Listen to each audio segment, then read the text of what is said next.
Hello and welcome to episode 48 of InPSWeTrust, a PlayStation podcast.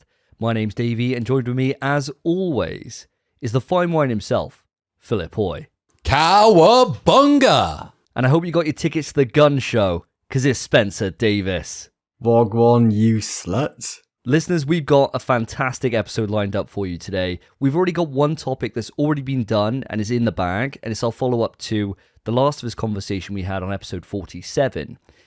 We already recorded it. It's been on YouTube now for quite a few days, but we're going to put that in right at the end of this episode for you audio listeners that would not have seen that before. Good conversation, about 45 minutes. We go on that, really just me raging for the vast majority of it, to be honest with you. But there's some good points in there. I hope you'll enjoy that. We've also got a stacked doc full of quick news, and of course, there's been 2 rumors that have come our way, and a major topic in GTA 6. We've got a lot to go through. But first, before we do that, we always like to start this show off with a question. Spencer went last time, so Phil, it's over to you to bring one to the table. Thank you very much, and I prepared my hypothetical for you lads. So my question is, if you found yourself in a zombie apocalypse and you could only pick one video game character to help you survive, who are you picking and why? Oh, we're all massive fans of the series we cannot mention, or we can mention at the start of the show. That is Resident Evil. So, guys, I'm giving you a couple of minutes now just to think about who's going to help you survive that apocalypse. Davey, I'm coming to you first. My answer's straight up busted. It's Kratos. What are they going to do against a god? Like, they ain't going to puncture that skin. They're not going to do anything to him. He's, like, so busted on the power level scale that I might as well just be chilling with Goku. Like, this guy can do feats that are way beyond Barry Burton. As much as I'd love to be chilling with Barry and to be cozy up next to the fire, next to his long ginger beard, and really just cuddle into him, and I bet he smells like cinnamon, it doesn't matter. I got Kratos there, and he can call me boy all he wants, because he will carry me through that. He, literally, physically, he can pick me up and probably run me through a horde of them. I got nothing to worry about whatsoever. Fair, but when he's swinging those chains about, where are you? You've got to hide from this kind of brutal attack that he comes out with when he's attacking all the different zombies. You're a mere mortal compared to a god. How are you going to survive, Davey? I think what I'd do is I'd have to build up that relationship straight away to him, that I can kind of boss him around somehow. Like, I don't know how I'll do that. This is the hard thing about it, right? So I'll have to be like, Kratos, go. And he'll, for some reason, listen to me. I don't know why. I don't know what I can add to this for him. Maybe I can cook all right. I doubt that, being in, where is he now? Norse mythology. I doubt he's seen pasta for a while, right? He's been out of Greek mythology now for a little while. I can cook him up a good pasta. And in a zombie apocalypse, as long as we've got some water, a little bit of salt, freeze-dried pasta you can get everywhere. He's going to be having an absolute storm in his mouth from just having my homemade bolognese sauce. I could sort him out. Maybe that's how I get in there. I can't think of anything else I can add to him of value.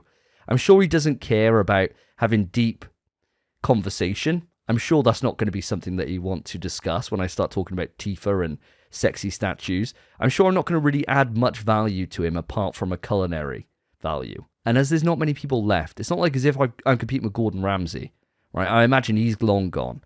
So I'm probably the best they've got. If it's just me and Kratos and we're boys, I'm sure that might get me in there. But apart from that, I'm going to relive what I know best, right? My Metal Gear Solid strategy in terms of just get in a box and just sit in a box and just hope for the best.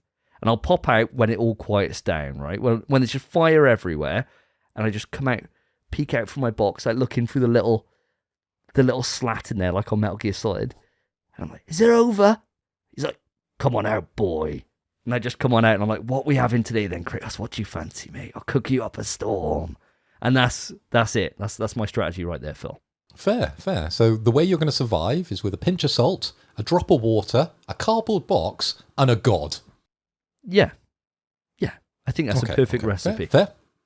I said you could pick anyone for video game characters, so yeah, I think you'd survive. I truly do. How about you, Spencer? How are you going out? Right, well, last episode when I posed a question, Phil, mate, you thought a bit out of the box with Mo Salah. I'm going to think a bit out of the box for this question as well. My companion of choice, I think, from a video game would be one of the enemy soldiers on Call of Duty when you play on Veteran. Because those guys have deadly aim, they never run out of ammo, and they kill shit in like 2 shots.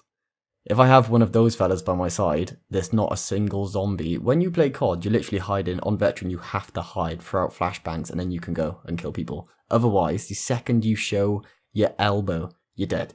Second your toe peeks out, you're dead.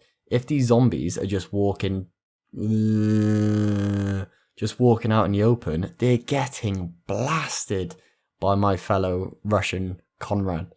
You know? I don't see how I die. You're not going to have much banter, though, between you and a Russian soldier. You're going to be going around, he's going to be speaking Russian, killing everything. And that's who you're going to survive with. At least with Davey, he can chat a little bit to Kratos. He's not a king of kind of conversation, really, but he's got a couple of stories, especially if he's got Mimir on his back. I could teach him English, he could teach me Russian. It doesn't really matter. He's going to make me survive. And I'll be sitting in the back, right behind him, playing on a PS Vita. It sounds like some kind of love story, doesn't it? Where it's like, a man from Wales and a Soviet KGB operator trapped in a mall together. Will they get on? Will they not? Find out in Cold War. That's definitely what you'd call it, right? Cold War, a zombie story.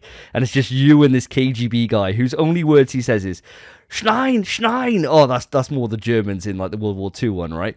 But all he says is some random stuff in Russian, and then he's just throwing grenades out. Because that's all they do. They chuck grenades that land perfectly next to you with 1 second left on the fuse. And then, as you said, laser. They just absolutely laser you from nowhere, right? With these guns that are never that accurate when you've got them. So I think there's something there, Spence. You picked someone there that would be a good ally to have, I think. Even if, as Phil said, the conversation may be a bit dry to start with. But when your relationship blossoms, 3 months in, when it's just you and him and you're showing him little flashcards and like, this is Bunny. And he like showing him all these things, right? And he's just slowly learning it, and he becomes ingrained with you then at that point. I think there's something there. I'd love to watch that. That sounds great. I might trademark that after the show. So the way Spencer survives is a crackshot Russian who speaks a little bit of German, and he's willing to learn English. I could see that happening. But guys, I think you've missed a trick. How do you kill zombies? 2 main ways that I know. You chop off their head or you burn them. So I've gone for 2 different picks because I created the rules. I'm having 2 people on my side. I'm having the guy from Highlander, let me look at the Wikipedia, the 1986 version, the Jaguar edition of the Highlander video game. He goes around chopping people's heads off. He'd be amazing at that. In Highlander, that's how you become the Highlander, is you chop the other Highlander's head off. So he's used to that kind of fighting combat. And then for fire, I've got my boy Dalsim. Yoga flame those zombies. They're all going down. And that's how I'm surviving, lads. I really like that throwback to Highlander. You haven't seen many like 80s films. I'm really surprised that you pulled Highlander out. What, out of all the films that you haven't seen Terminator, haven't seen RoboCop, haven't seen Aliens, but you've seen Highlander. I mean, it's a great film. I'm not gonna sit there and shit on it. But yeah, I mean, fair play to you, Phil. I appreciate that throwback choice there. I really do. I really like that one. And as you said, Dalsim would be good to have, especially as he could probably, with enough time, teach you to teleport. Like there's nothing special about him. He's just learnt these tricks, right? In his Buddhist ways or whatever it is, Hindu ways. He's learned all these different techniques, so you could probably learn them from him, given enough time, and then both of you would be yoga masters. Exactly, and most people say I got limbs for days. I'm 6'2". I'm quite a long, tall, thin guy. Imagine how much reach I'd have. Be insane. The only thing you'd have to watch out for is, because obviously how stretchy he is, he doesn't have like, bulletproof skin or anything. So he's more of a risk. Using his extended arms is more of a risk than anything else. So he'd probably just stick to the flame, wouldn't he? And the flying, I guess, the kind of levitation that he's got, that above a horde of zombies, busted. Absolutely busted. I think you're onto a winning strategy right there. He's only really good for 2 rounds, though, Dalsim. In Street Fighter, it doesn't last very long, does he? So he'd probably peak quite quickly, and then it's down to the guy from Highlander to, assist me in the later days. I've got a bit of an issue with both of your boys' answers, I've just realised. Imagine you're in a zombie apocalypse, worst comes to worst, right? What if they get bit? My fella, he's just a Russian fella. That's it. He won't be able to use his gun anymore. He'll just be a zombie. If your guy's choices get bit, you've got a zombie Kratos, who you're now running away from, and a zombie Dalsim.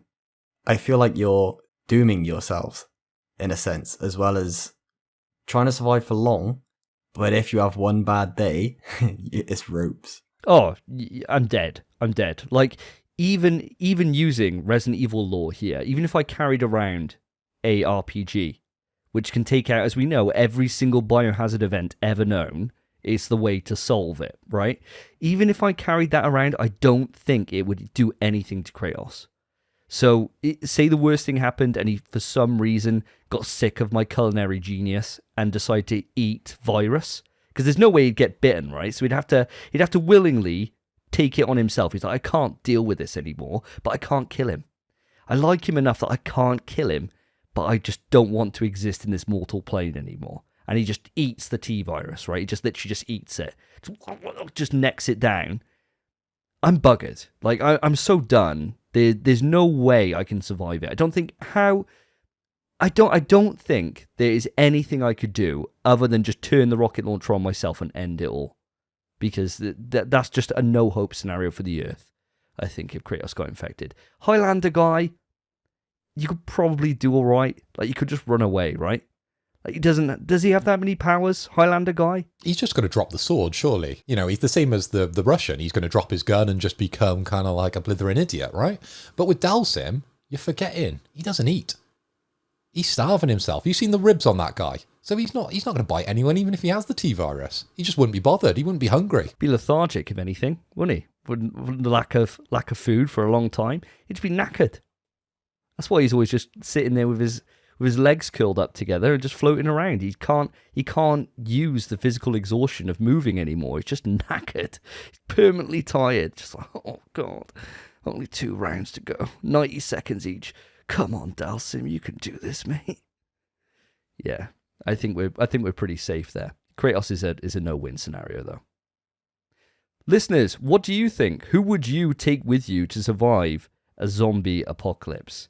Write into the email. Let us know, pswetrust@gmail.com. So, guys, we are recording today on a Sunday. So, I don't anticipate we're going to be drinking too heavy today.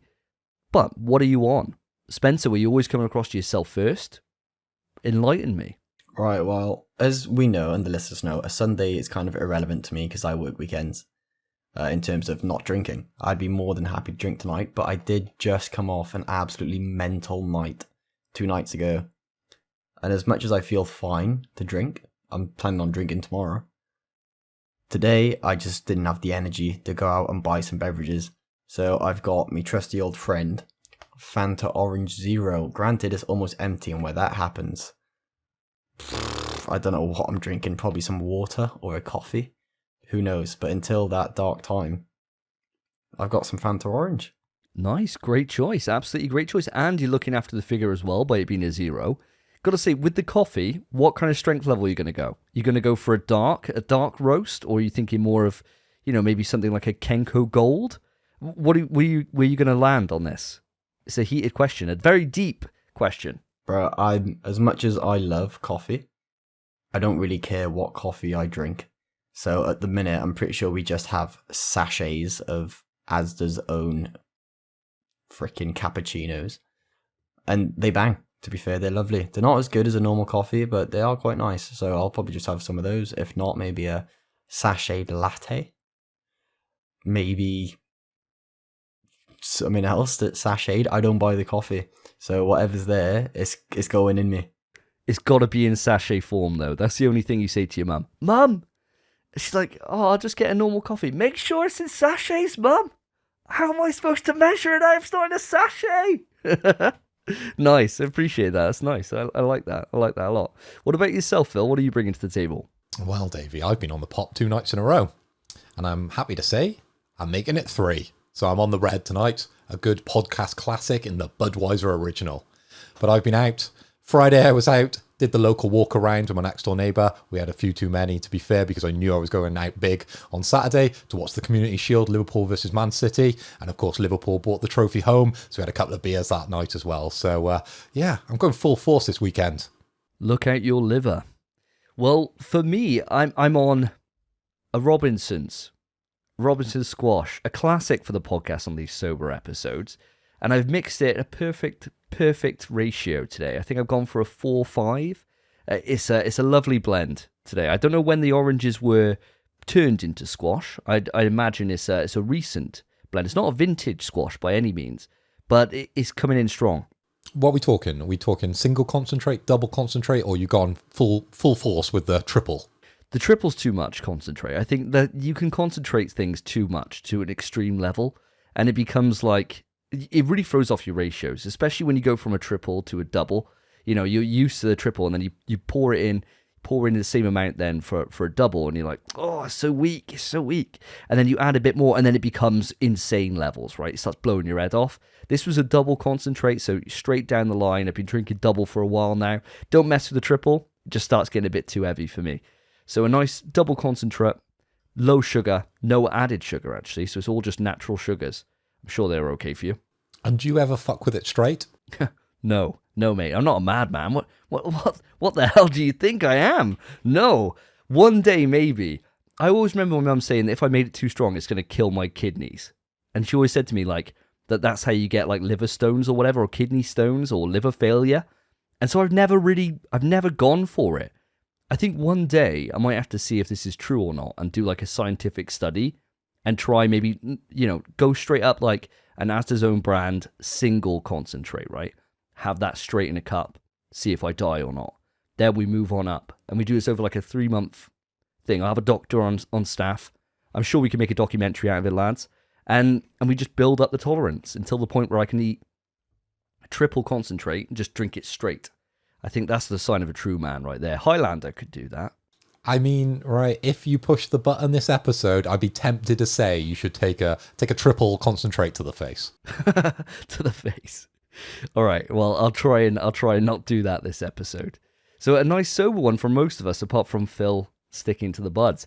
I mean, we got 2 episodes to go now, including this one, until we get to the big quiz, episode 50. So any shots that we still haven't settled our debts for by then, we will have them on episode 50 for the blowout. So we'll look forward to that one. Now let's move it on to what we've been playing. This time on InPSWeTrust, what have the boys been playing?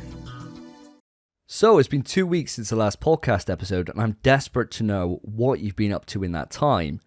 Philip Hoy, I'm going to come to you first, because last episode you had a reminder that you hadn't seen a mirror and that you still hadn't played any games, and you said that you were going to rectify that for this episode. So what have you been playing?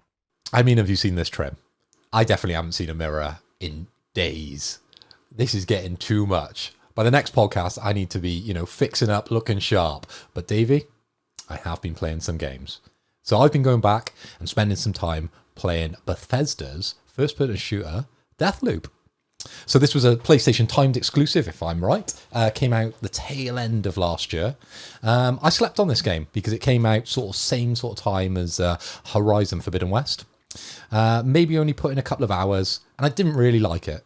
I got into it a little bit, kind of got a little bit of the story, but didn't get too far into it, and I didn't think I'd go back to it. Well, now I've played about 15, 20 hours of the game, and it's making a lot more sense. You play as Colt, an assassin stuck in a time loop, who is tasked with taking out 8 targets called the Visionaries. It's basically like a murder mystery type of game, where you run missions and you find clues and you find ways to ultimately kill these Visionaries. And while you're killing them, it sort of opens up. The more you play, the more you sort of understand about the game. So it's no surprise that when I played a couple of hours the first time through, I had no clue. At the moment, I'm really enjoying it. And as I said, the game's unfolding. Every couple of hours, we're finding a new bit to the story. We're finding a little piece, a little nugget of information that makes you go, that's how you're meant to use that XYZ. That's why there's a door there. That's why it only opens up at a certain time. I'm really glad that I've gone back to it and not just let it die on the shelf like many, many other games. Davey, you've platinumed this game, haven't you? And I remember you gave it pretty favourable reviews back in the day. If this game did have some DLC, do you think it's something you'd go back to? Because I was doing a bit of research earlier for the podcast, and in March there was suggestions that we might be getting some DLC for Deathloop, but nothing's emerged as of yet. Yeah, do you know what? I think I would. At the time when it came out, it was in a lot of the conversation for Game of the Year, and I said that it didn't remotely stack up to the rest of the titles that I put up there for Game of the Year. I thought it was a solid 8 out of 10 experience. I really enjoyed it. I just felt that it was a little bit lacking compared to Arcane's other romps, if you will, in Dishonored and Dishonored 2. So I didn't think it was quite on that same level, but I did like the character of Colt and the story I thought was really good, and how it kind of all pans out to having like a perfect kind of day, and that's what you're kind of building towards. I really did enjoy it. To go back to the game, yeah, I think I would, It was fun going to Black Reef, and all the different places are so visually distinct from each other. And the kind of power set that you get offers a lot of creativity in how you kind of confront these different challenges. I honestly don't know what they could do for DLC, though. I really don't have a clue. So, I think any excuse to go back to a game like that is just fun to play, I'll take it. Hell yeah. See, I can't really comment too much on what I'd want from the DLC because I haven't got further enough into the story, so I don't know if you actually escape this loop or, you escape this island in any way. But I am loving it. I'm really, really enjoying it at the moment. And it's a game that I do plan to sort of complete. I don't know if I'm going to go for the platinum because I have been a bit of a platinum whore like you boys the last 2 games, or last 3 or 4 games actually.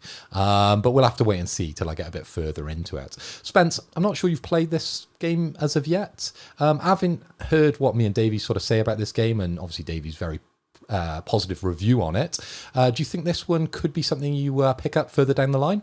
I currently have Davey's copy of Deathloop in my house. I've played it for about 2 hours, but I didn't like Dishonored 2. I loved Dishonored 1, and I got the same kind of vibe as Dishonored 2 when I played Deathloop, and I just wasn't particularly enjoying it. It felt like a good game, felt like a fine game, but just not for me. And I know Davey told me at the time, he said it's not great at the start, the more you play it, the better it gets. And I would like to revisit it and try get further in, see if I do start enjoying it. But there's too much to play. I mean, maybe at some point during a dry month or a dry week, but as it stands at the minute, no chance. I probably won't go back to it. I think this is like a perfect time for you to have played it if you wanted to. Like, we've been in a really good couple of months now where there's not been an awful lot to play. And it's been a great time to tick off stuff from the backlog or things that, we put to the side a little bit and you think, oh, I'll go back to that. And I think if you've kind of missed that now, I don't think you've got any hope of playing it for the rest of the year.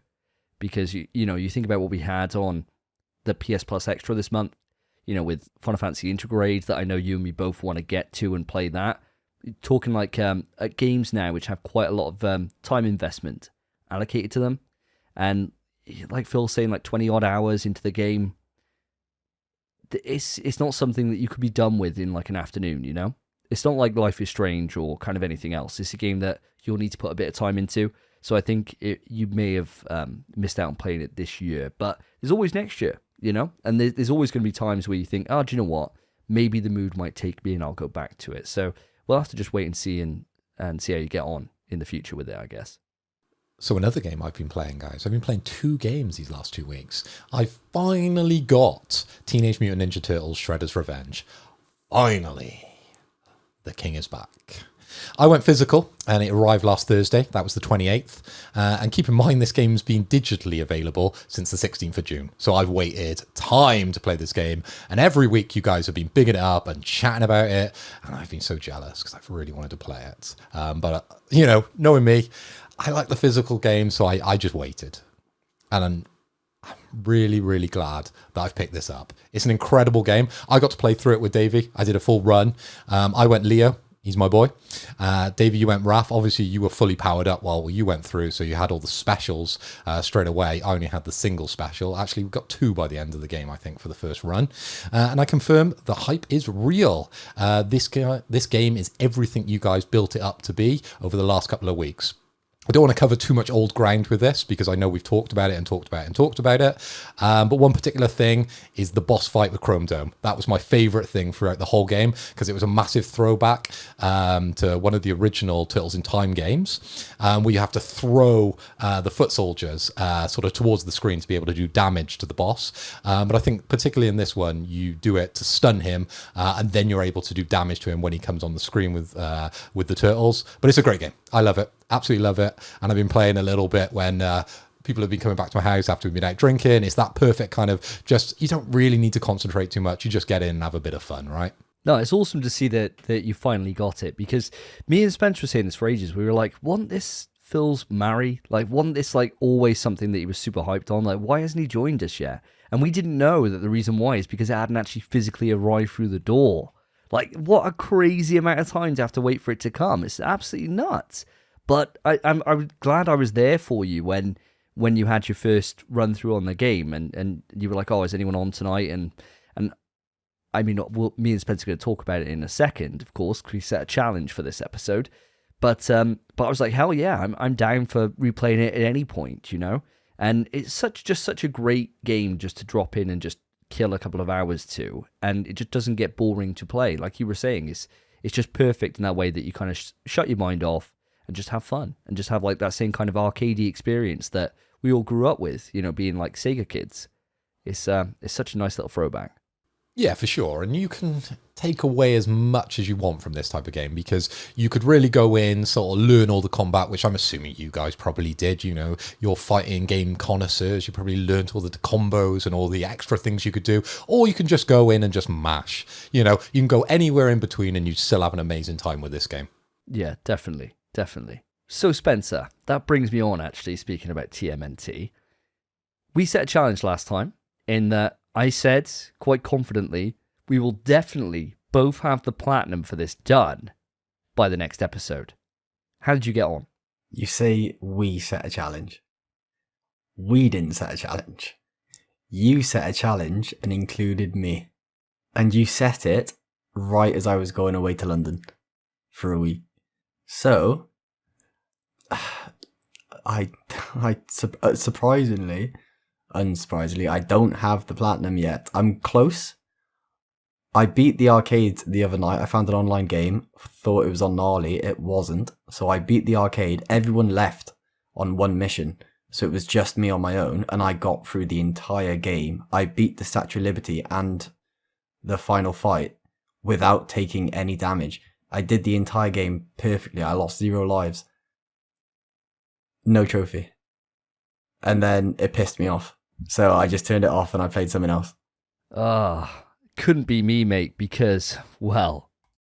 Ooh, that's a platinum. I got myself a platinum, baby. I got it done. No problems whatsoever. All I had to do was... The only trophy that was really left for me was doing the get everyone to level 10. And so all I did was I put on an episode of Critical Role and just listened to a podcast, like 4 hours, and just blammed it out. And it was absolutely fine. Nailed that at the start of the week. Nice, easy one to get out. Really happy to see the platinum done. And as I said, I got no problem in going into this game with either of you guys, even though the platinum's done, because it's just fun to play. So can we get then, Spencer, can we get a platinum certainty from you for next episode? Will you have the platinum for this done next week? I want to play other stuff, but the issue is, right, there's an issue, which is every time you come online, you're going to be like, fancy some doubles or fancy playing MultiVersus? And I'd be like, of course I'm going to say yes. Of course I'm just going to close down Turtles. But yes, I will promise. Next episode, I will have 2 platinums next episode. Oh, 2 platinums. So what will your other platinum be? It's a game, so far I've only put 3.5 hours into it, but I'm loving it and I can't wait to play it more. And it's the game I played when I got angry at Turtles to try and calm me down. It's very good for that. And that's the new game that we got for free on PS Extra, Stray. What a lovely little game, just roaming around being a little cat, padding on the floor, scratching doors. Great game. Absolutely great game. I was going to ask you about this actually. Like how, obviously I was there bigging up Stray. I've been bigging up Stray since we first saw it, right? And I've been saying that it's probably going to be in my Game of the Year discussion. And obviously a lot of the stuff I was saying was kind of pedantic, right? I was thinking it ain't actually going to be that good. But I've played it and I've earned myself a platinum. Ooh, that's a platinum. Hell yeah, double platinum week for me, baby. Cannot believe it. Stray is done. Now, before I go on a rant about this game and just say all my piece about it, Spence, how are you finding it? 3.5 hours in is quite far into the game. How are you finding it? Right, 3.5 hours should be quite far into the game, but for me it's not. Because this one part where the world kind of opens up, you go to the slums, and not going to spoil the game or anything, but just kind of, you get to explore more and play around with the environment a lot more than any of the prior areas in the game. I spent all my time there just fucking about, just going up to people and just stroking their legs, just being a cat. I went to sleep for an hour to get that trophy out the way whilst I did some editing on my PC. Just great. Just absolutely great. I'm loving every second of it. I can't wait to dive in more. The story, the more I play, is opening up, and it seems really good. I haven't found out too much about it yet, but it's keeping me in. It's more than just being a cat. There's actually a game here, and I'm just excited to play more. Well, I gotta say, Annapurna, who are the publisher who put this out, they're on such a great track record at the moment. You know, with What Remains of Edith Finch, they're so good at just identifying little indie studio games and just putting their kind of like stamp of approval on it. And so when I knew that Annapurna were putting this out, I expected great things from it. When I also learned it was a cat, double points, right? I've got 2 cats. I love my cats. And seeing the attention to detail they've done and how this cat moves and how it behaves is just so lifelike to an actual cat. It just blows me away. What I didn't anticipate from this game is how fucking moving this game is. The start of the game, I was nearly in tears right at the start of this game. Literally from the off, just this thing happens. I mean, it's 2 minutes in. Your cat gets separated from his other cats and falls down a massive drop, and you're injured at the bottom of the floor. And the cat gets up and he's limping, and you meow. You got a meow button, and it's a sad meow. And I was like, oh, like my heart was like really breaking. I was like, oh my god, like seeing his little paws where he's like clawing up to his mates, and they're all meowing at him. Oh man, finish me off. I was done. I was like, I paused it for like 5 minutes. I was like, get a grip. It's not real. It's not fucking real. And then what makes it worse is that I'm playing this game and my cat, Eddie, became insanely jealous. You know, like you've seen these videos on Twitter where like cats are like staring at the screen and they can't really get what's going on. Well, my cat, he's not here right now. He's not here when I play games. He was on my lap the entire time, just pawing on me, like padding on me the entire time I played the game. Would not leave me alone because there was another cat on screen. He wanted to make sure that I was his property, right? He just wouldn't leave me alone. And it just made me, for those few nights that I played that game through and got the platinum, I just looked at my cat with just sheer adoration. I just literally looked at him, and just every time I was like, just giving him a rub, just like, I love you so much. Like, I thoroughly loved this game. It was an experience that I haven't had for a long time. It's easily in my Game of the Year discussion, 100%. It's an actual masterpiece, this game. It stands up there with anything that's been released this year. I enjoyed it far more than I did Horizon. It's a better game than Horizon. It's a better story than Horizon. It's fantastic. It's literally one of the best games I played this year. Hands down. It's phenomenal. On every single level. Perfectly designed. Art style's gorgeous. The characters are incredible that you meet across your journey. And the story just pays off. And it just really moved me. It just moved me so much more than I ever could have anticipated. Thoroughly recommend it. Straight in 9 out of 10. Easy. Incredible game. Don't sleep on Stray. Davey, you have gone cat crazy, bro. What is going on? I don't even understand what this game is. and maybe you boys can help me and the listeners who are a little bit skeptical. This is a first-person shooter, correct? But you play as a cat? Or how does it work? Explain to me. Sell it to me. What do I actually do? What's the objective without giving too much away? I don't know, Spence, do you want to take this one first? Because Davey's just going to gush. Yeah, Davey would monologue for about 40 minutes if we give him the reins. So it just starts, you're a cat, you've got your little cat family. Literally 2 minutes in, so I'll explain this. You've got your little cat family, you can hang out with all of them, all that. But eventually you just start cat parkouring through the environment, trying to make your way over with your lads. And then you jump onto a pipe and the pipe breaks. And you, like Davey said, fall down a massive hole. And the emotion's there because you, as he's falling, you see him looking up. And you see his family just look at their cats, so they don't look very sad. They don't really have much emotion on their face. But they just watch you as you fall and they're just like, oh, bye fella. And you go down, you're injured, and it's just emotional. It's emotional. And then you kind of, I don't know too much about the story yet, but as far as I know, it's kind of trying to find a way back. Quick question. Did he land on his feet, or is that giving too much away? I don't think he did, and I'm glad he didn't, because from that far, he'd have broken all of his legs. It kind of just cuts to him on the floor, just led down, and then he gets up and starts limping. If you actually saw him fall that distance, there's no way he'd survive. It'd be like Gwen Stacy in Amazing Spider-Man 2. I've been lied to. Cats always land on their feet. I mean, he slides down some pretty gnarly ass drop. It's not like a straight up drop, thank God. You see him slide down, just hit the floor on the bottom. You're like, oh, that fall ain't good, too good for a cat. I wouldn't survive that fall, let alone a little cat. But no, the story, basically, following up from what Spence said, is essentially just a game where your only buttons, really, are you press X when it highlights that you can jump to something.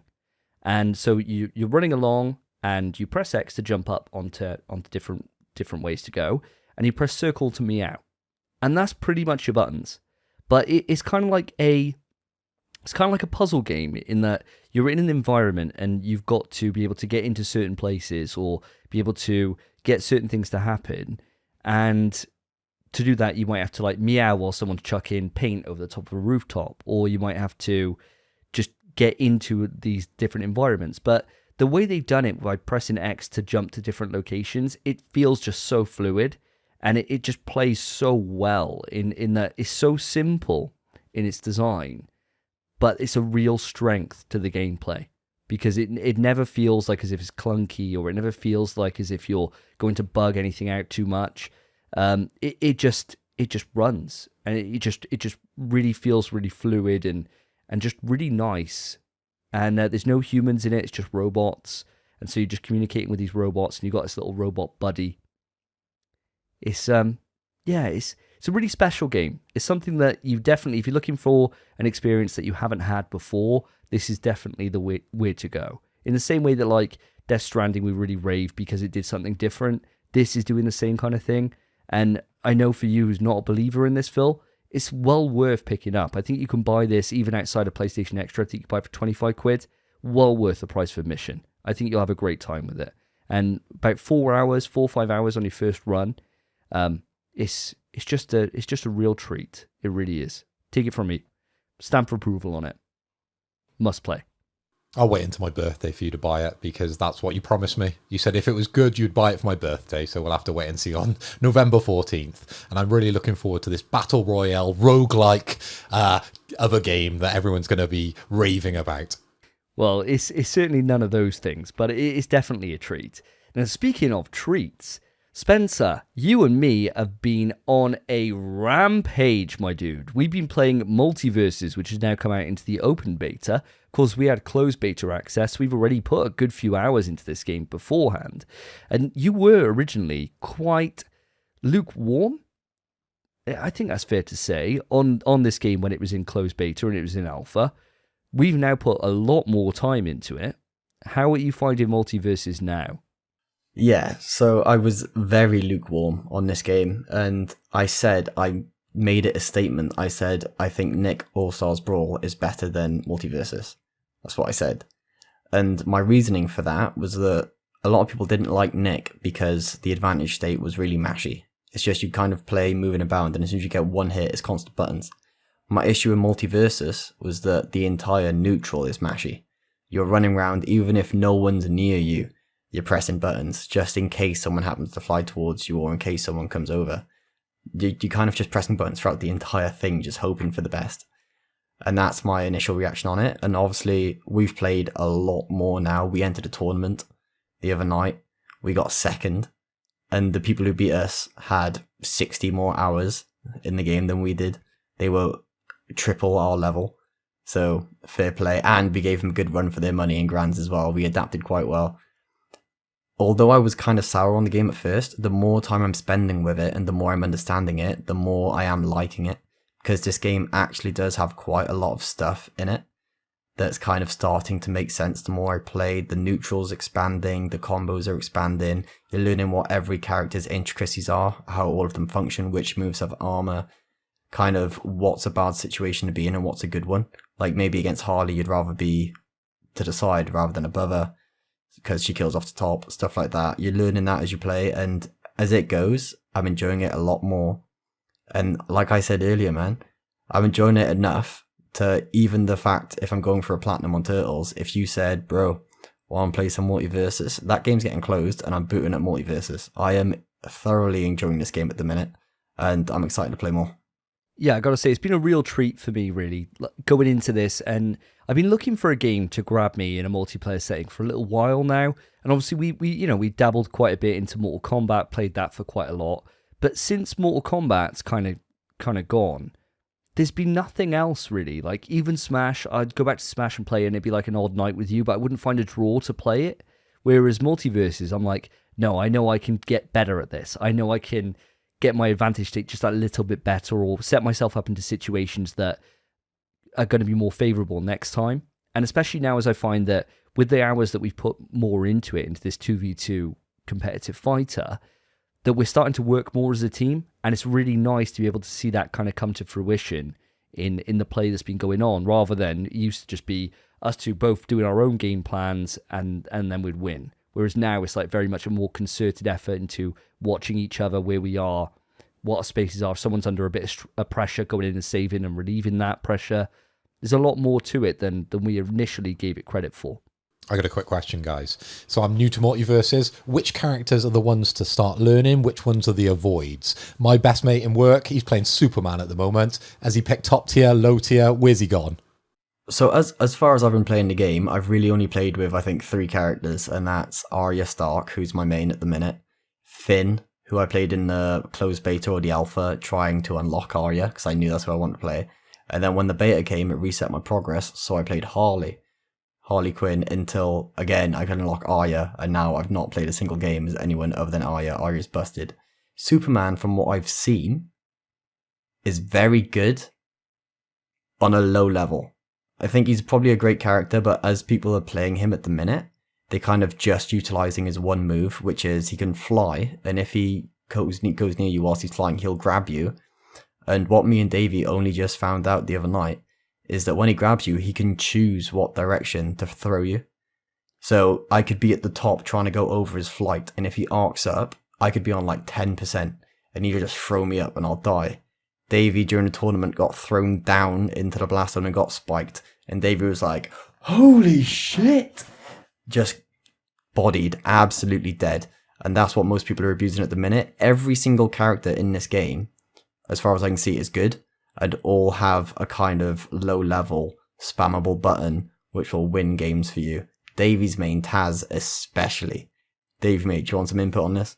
Yeah, I mean, Taz is so bad in terms of when the game first kind of launched, that he's the first character to be nerfed into the fucking ground.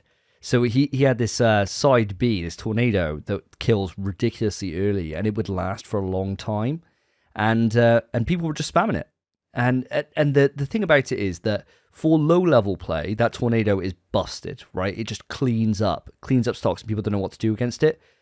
Every single Taz we've faced gets sourced by both of us, because all they do is that move, and it's so easy to counter it. But people just don't know. And so, like Spence said, every character's got stuff that they can really abuse. The characters that I think are probably the best at the moment Everyone seems to be siding on Harley Quinn being the best. Everyone seems to kind of go down that she's got like no real weakness, and that she's a great character. I think Soups is also just a character that's got stuff. Like, he's got brain dead stuff in his grabs, but he's also got like a load of armored moves, and he can really start racking the damage. And when you fight a good Soups, which we fought a couple now, good ones, the difference between that level of play and somebody just spamming the same move over and over again, he becomes a real threat and something that you have to work together to be able to take out. But I think at this stage of the game, play who you want to play.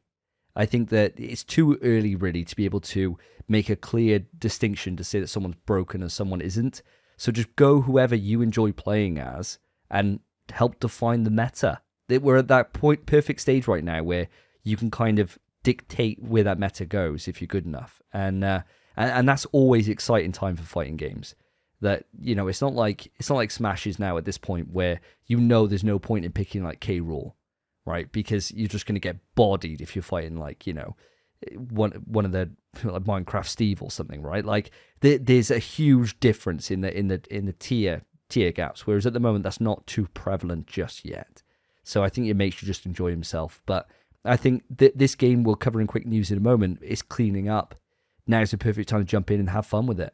And I think, Phil, I'm more than happy to jump into this with you, or if you and Willard want to come in and start trying to rival us, myself and Spencer, more than happy to play some games, my friend. It's a great experience just to jump in and mash some buttons to start with anyway. Well, you know me, Davey. I like a mash, so I potentially will be in. I need to learn because I need to take out the guys from work, so I might need some training lessons from you guys, but we'll keep that on the DL if you guys are training me. I'll go in as if I've not played the game. I'll go, what even is this game? I don't play this. I'll give you a couple of rounds. And that's when he pulls out the Harley Quinn and starts doing all these jab lock combos or some crazy stuff no one knows about yet, you know? Nice. Well, we'll have to wait and see where this goes from here. Now, there's only one last game that I want to discuss, guys, and that is The Quarry. It's a game that I bought on its release when it came out back in June. It's a game that, if anyone's been listening to the podcast for a while, I love these games that Supermassive put out every single year in the Dark Pictures anthology, where, you know, you've got all these games that you kind of pick your own story as you go through, all these different horror games. The Quarry is the newest one. It's like a kind of spiritual successor to Until Dawn. I was really excited to dive into this. Me and the wife, we played it over 2 nights, 2 weekends ago, straight after we recorded the last episode. And do you know what, guys? It pains me to say it, but it's an avoid from me. It's something that I really don't think you guys should really consider picking up. Yeah, which is a bit of a damn shame, to be honest with you. This doesn't happen very often, Davey. Normally, you're an apologist for terrible games. You love bad games, right? You love good games as well. Don't get me wrong. You've turned me on to some of the best games in PlayStation history. But what makes this game so bad? Why are you telling us and the listeners to avoid?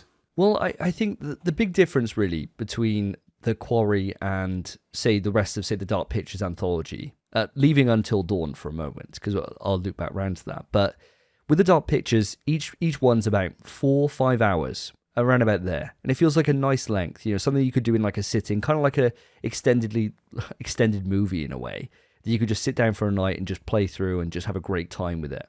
And then if you want to dive back in, you want to do additional choices or additional ramifications of said choice, you don't have too much to work through to get back to that point. This game's about 9-10 hours in length, and the problem is the replayability on this game, which is kind of the main point of it, really, is seeing how your choices went and how many characters did you keep alive, how many characters did you kill. To really get back to that point and make those choices again, you're talking a long investment in time. There is no ability in this game to skip cutscenes, and as the majority of your gameplay is cutscene based, it means that if you want to go and make a choice a different way, instead of that being potentially a 5-minute thing, if you could skip cutscenes or anything like that, you're talking 45 minutes maybe before you can even get back to that point to make that one choice, which then you've got 3 hours or so to go before then the true ramification of that comes into reality. So it means that the replayability on this is really lost because it feels like a chore. Like me and my wife, we made a couple of decisions that resulted in a couple of deaths. And I thought, oh, let's go back, let's make those choices again differently, let's see how this plays out. But the start of that chapter, there's a good hour before I get to that point where I can make that choice that I have to sit there through the same dialogue that I've just seen. And you just think, oh God, all it would take is a couple of quality of life changes and it would make it much better than it is. But without those here, this just became really grating. And unfortunately, and the reason why I'm not even that positive on playing this through on the first time, is the way this story wraps is really unfulfilling. It comes to a head, and you get this great reveal that I called from fucking 30 seconds into the game. It was just so obvious. And it didn't subvert any expectation. It was exactly the way I thought it was going to go from 30 seconds in, based on some of the key imagery that I saw. And then the ending just kind of happens. And you're like, oh, so I've done 10 hours of this. I've got these characters I really like, but there's no payoff. And when you compare that to Until Dawn, which is a similar length, the characters and the story that you run through in that make that infinitely replayable. Because it's just fun. Like, the entire time, it can go off in so many different ways. It doesn't feel like it's go here and press a button and then choose this dialogue option. It doesn't feel like that in Until Dawn. It really felt like that here in The Quarry.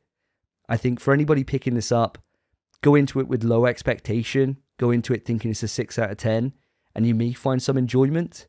But for me, I was hoping that it was going to be an Until Dawn. And it certainly isn't. It's just... It hampers itself by restricting you to not be able to have options. Like, not be able to skip. Like, what the fuck is that all about? Just a terrible design decision that takes any fun out of replaying the game. Do you not think this is something they'll implement in the future, though, as maybe just a patch or, just some added extra, really, where you can skip these sort of cutscenes that you've been through? Because I can totally understand that, if you've sat through an hour of dialogue and you're sitting through it again just to go in a different direction, it could be very tedious, right? And this is probably why I don't tend to enjoy these type of games, because when you do exactly the same thing over and over again, I just get a bit bored, really. It's not for me. Do you think they could add this into this version of the game? I think they could, yes. Will they? No. And I think this is the problem I'm getting to now, is that we've had 3 different Dark Pictures anthology games and Until Dawn before this. So 4 different outings, 5 now including The Quarry. And they've never implemented this. And you think, why? Like, why the hell haven't you? I don't understand it. I mean, for a first-time playthrough, you shouldn't be able to skip them, because that's kind of the game. That's kind of the whole point of it. But after that, why isn't there like a New Game Plus mode? Why isn't there something that you can go into? Like, Life is Strange does it really well, in that when you go to play it through for the second time for collectibles, it's called collectible only mode. And it allows you to skip every single cutscene.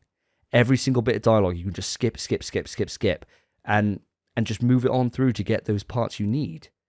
I think they could add this in. I don't think they want to. And I think they're really kind of underserving the time that I could have spent in that game. I would have loved to have seen how it gone differently, but instead, it's easier to go on YouTube and just watch it through, rather than play it. And that's just a damn shame. It's really sad when the developers don't listen to the community, because I can't imagine that you're the only one screaming and shouting about this. And obviously you're now on a podcast, you've got people that listen to you, and I'm sure many of our sort of viewers, many of our listeners that have played this is probably going to agree with you, right? And we're all on the forums, we're all on Twitter, and we'll be talking about this type of stuff. It's really sad that, they don't reach out and kind of, take stock of what their player base wants from the game, because ultimately we're paying their wage. And I know that's a horrible standpoint, but that's the reality really of video games. If you're not pleasing your community, then ultimately, why are you in it? You're just there to make money, but then we all are here to make money. Quick question before we move on. Do you think, as the games have progressed now through the Dark Pictures anthology, obviously you've said we've had about 5 now through the series, is that correct? Well, the Dark Pictures so far is at 3 different entries, and then we got a 4th one coming out in October, which I'm excited by. But these other ones are so Until Dawn and the Quarry. They're kind of longer form versions, so they're separate in terms of they don't have the same kind of binding features that always appear in the dark pictures. They're separate, but you could tell they're done by the same team. Right. And do you have any kind of theories on why the kind of quality is dipping now when we get to this entry compared to the others? Because they're the same team, right? Yeah, I think a lot of it just comes down to story, right? And the problem with this one is that Until Dawn had a great twist in it, like a really good twist, and that twist was just incredible. And what made it better was that as you move through the game, I think I've said this before, but as you move through the game, your characters find documents, they find things, and those characters actually learn that for themselves. So then they're then the ones to bring that up in conversations, and it's really just cool. And so replaying it again and thinking, oh, I know I missed some collectibles, I'm going to go back and get them and see where this goes from here. Now the characters know more. That's a great incentive to replay. The Quarry doesn't do that. You said this about Horizon as well. Depending on which version of the missions you do in what order, they know certain things. That's quite a cool element within video games. And I could imagine it's ultimately complex to thread all those stories through each other. And that's probably why they've left it out, right? Yeah, probably. I mean, it just felt like, and the Dark Pictures hasn't all been hits, right? Like Man of Medan was decent. Little Hope, which was the second entry in the Dark Pictures anthology, that was a bit of a step down. I didn't enjoy that one very much. And then House of Ashes, which was last year's one, was great. It was actually phenomenal. So I'm really looking forward to The Devil in Me, which comes out in October of this year, and see how that kind of goes. But I think the problem was on this one, it was just the story. I think it kind of peaks about 2 hours before the end. And so then the end was kind of just a bit lackluster, whereas really it probably could have peaked in that 2 hour mark just before, where things are really moving. It's all happening all at once. It was great at that point. And I think I was saying to you guys in chat that after my first session of it that I'd done with Lottie, where we'd done about 7 hours in one night, I was going in saying this is a 9 out of 10. I fucking love this game. I remember saying to you guys in chat, this game's phenomenal, great, must play. And then I played those final 2 hours, and it just completely changed my entire viewpoint, my entire stance on this. So I think that's the problem. It just doesn't stick the ending. And in a game that's ultimately just all about the story, when it doesn't hang on that, it kind of just falls flat. And that's the downside with this one. But we'll wait until we get to October, and hopefully the Dark Pictures will come through with The Devil in Me, and I will definitely be telling you guys about it. So final summary on this, pick up The Quarry for cheap. Don't buy it full price. It's not worth your time. Now let's move it on to quick news. Quick news. Right, guys, it's that time of the show once again where we challenge each other to do impressions of video game characters. And we've had some quite out-of-the-box kind of impressions to do over the last couple of episodes, which I'm sure you've all enjoyed. And we're putting highlights out on Twitter, so make sure to follow us at InPSWeTrust for all the highlights from this show and more. Spencer, you won the last one. I think I came last time round, so it's time. The battle is on, right? So I'm going to come to you first with the impression to do, right? I don't want to make it too easy for you, okay? But I feel like you're going to nail this one. As the opener to the show, we talked about a zombie apocalypse. So I want your best impression of a zombie. And this zombie can be from any of the games that cannot be mentioned. So that's the type of zombie raw that I want from you, okay? We're going to judge you pretty harshly here because we're massive fans and we need this to be on point. So here we go.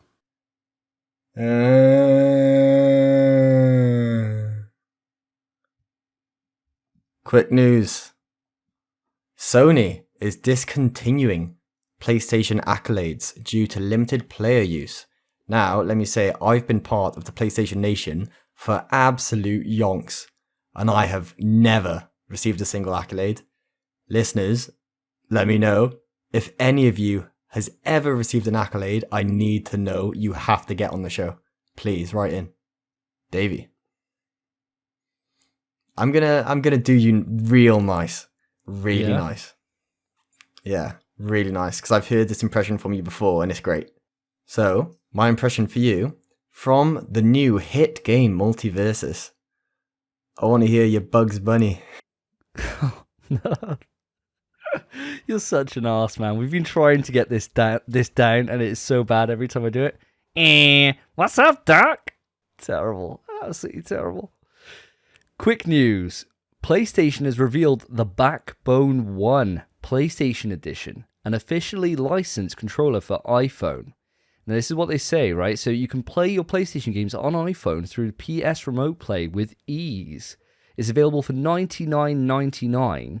The Backbone released originally in October 2020 and then rebranded as an Xbox compatible with their buttons in June of 2021. This version is the same as those models, except now it's got PlayStation buttons. If you want to play games on the go, I guess this is something for you. For me, I'll just stick with my Vita. Any of you guys interested in picking up one of these? Phil, you're a player for iPhone games. You love playing little mobile games as you go about your business. Are you interested in picking this up? I am, yes, Davey. I like my mobile gaming, and I've just had my pre-order come through for my Steam Deck. I only waited a year and a month for it to come through, so it's actually currently in the post. So next episode, it might be sat behind me. But for this piece of shit, it looks like an Xbox controller. The controls are all wrong on this Backbone, so I won't be buying it. Definitely not. And the games that I play on my iPhone, they don't need controllers. No, well, I'm right there with you in terms of the reason why this is offset is clear as day. Is because it's just a rebrand of the same one they did for Xbox. So it's like the cheapest thing they could have done. It's just white with transparent buttons. Good one. Spence, how are you coming down on this one? Bro, this thing is a piece of shit. Like, I don't play mobile games, but I've tested remote play. I remember when God of War first came out, 2018, I was halfway through it, I was really enjoying it, and I didn't want to stop playing, but I really needed to take a poo. So what I did was I grabbed my DualShock, paired it up to my phone, and I knew it was going to be a long one, so I hopped on the remote play, and I played some God of War whilst I was pooing. Remote play sucks, man. It is horrendous, unless you're playing a JRPG, or a turn-based game, or a game like maybe Until Dawn, or a story-based game, something where it doesn't really require any action, or fast APM. Sure, remote play's great. You don't need a controller for that. Let alone a £100 controller that it's 30 quid, 40 quid now actually, more expensive than the DualSense and has none of its features. Absolutely not. If this was the way to play PlayStation games remotely and get the DualSense experience with haptic feedback and frickin' adaptive triggers, sure, I could acknowledge the price. This is a rip, and remote play barely works as is. It's definitely not worth 100 quid. I am not going near this thing. I'm going to go along the same lines as Spencer here. Phil, I want to hear your impression. Somebody who will be coming into MultiVersus soon. Gandalf the Grey from Lord of the Rings. Plenty of memorable quotes. He's grey just like you. Maybe you're a wizard. I don't know. We've got a lot in common. And Davey, you shall not pass.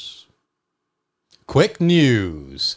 Yakuza is coming into force in PS Extra this year. In August, we have Like a Dragon, and excuse me because I'm going to butcher this, Okwambi or Okwambi 2 later this year, as well as Yakuza 3, 4 and 5, and 6. Now that's the news. Next on to Spencer. You did particularly well with the zombie, so I'm going to stuff you.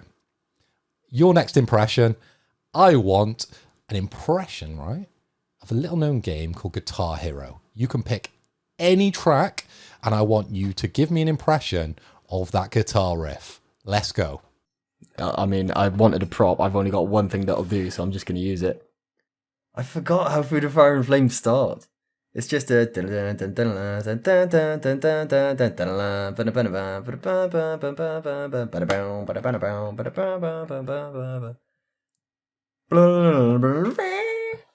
like that, innit? Fuck, that's it. I'm taking too long. That's the impression. Fuck it. It's not good, but you gave me a car, then you gave me a guitar. So, this is staying in my mind. I hope you know. Quick news.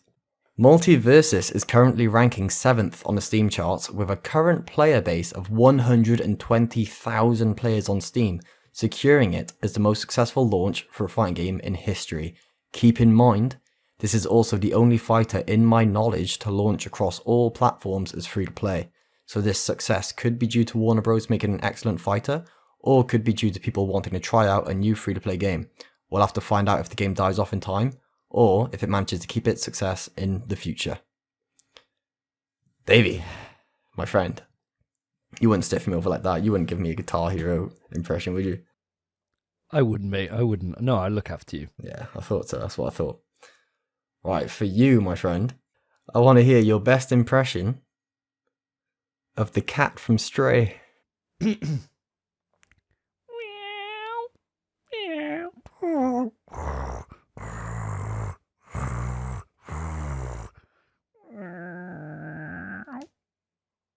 Quick news. Star Wars Jedi Survivor releases in March of 2023, according to a PSN database update. Now, this is a follow-up to Jedi Fallen Order, which was published by EA and developed by Respawn, which released in November of 2019. Now, I played it a few months ago and thoroughly enjoyed it. I cannot wait to see more from Jedi Survivor, and hopefully this is true. Phil, coming across to yourself for my final one I'm going to give you on this episode. Now, I've asked for Gandalf the Grey, and you delivered something. It certainly was something, that's for sure. I'm going to give you one a little bit easier, one that's very near and dear to my heart, that I've been hoping that somebody would ask me, but it's not come up yet. You know how much we love a Metal Gear Solid one? I want to hear your impression of Grey Fox, the cyborg ninja. I know who he is, but what does he say? More! Hurt me more! Quick news. Little Devil Inside. It's releasing this winter according to PlayStation Game Size, apparently. Davey, this was your game of Shag Mario Void, if I'm correct, back when we were talking about the state of play back in October last year. So it's one to look out for, guys. Yeah, Little Devil Inside. Nice little game, that one. We're going to scoop back round. I've given Spencer two relatively, well, the first one was pretty easy. One relatively difficult impression to go for. But I know, Davey, you're a connoisseur when it comes to your impressions. You're very good. You haven't won one yet, but, you know, we'll see where this goes. So the games, Tony Hawk, delivered us some very memorable songs. And recently a cover band that does the songs from Tony Hawk actually came out himself to one of their gigs and sung at it. I want the start to any song from any of the Tony Hawk games.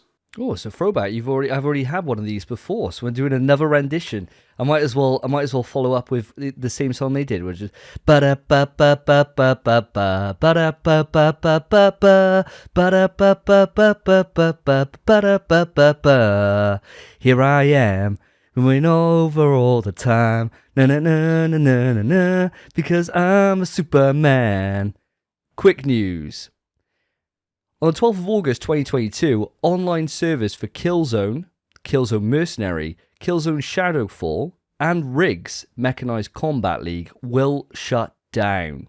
Online features, including online multiplayer modes, will cease on that date. And that's read from a tweet directly from Guerrilla themselves.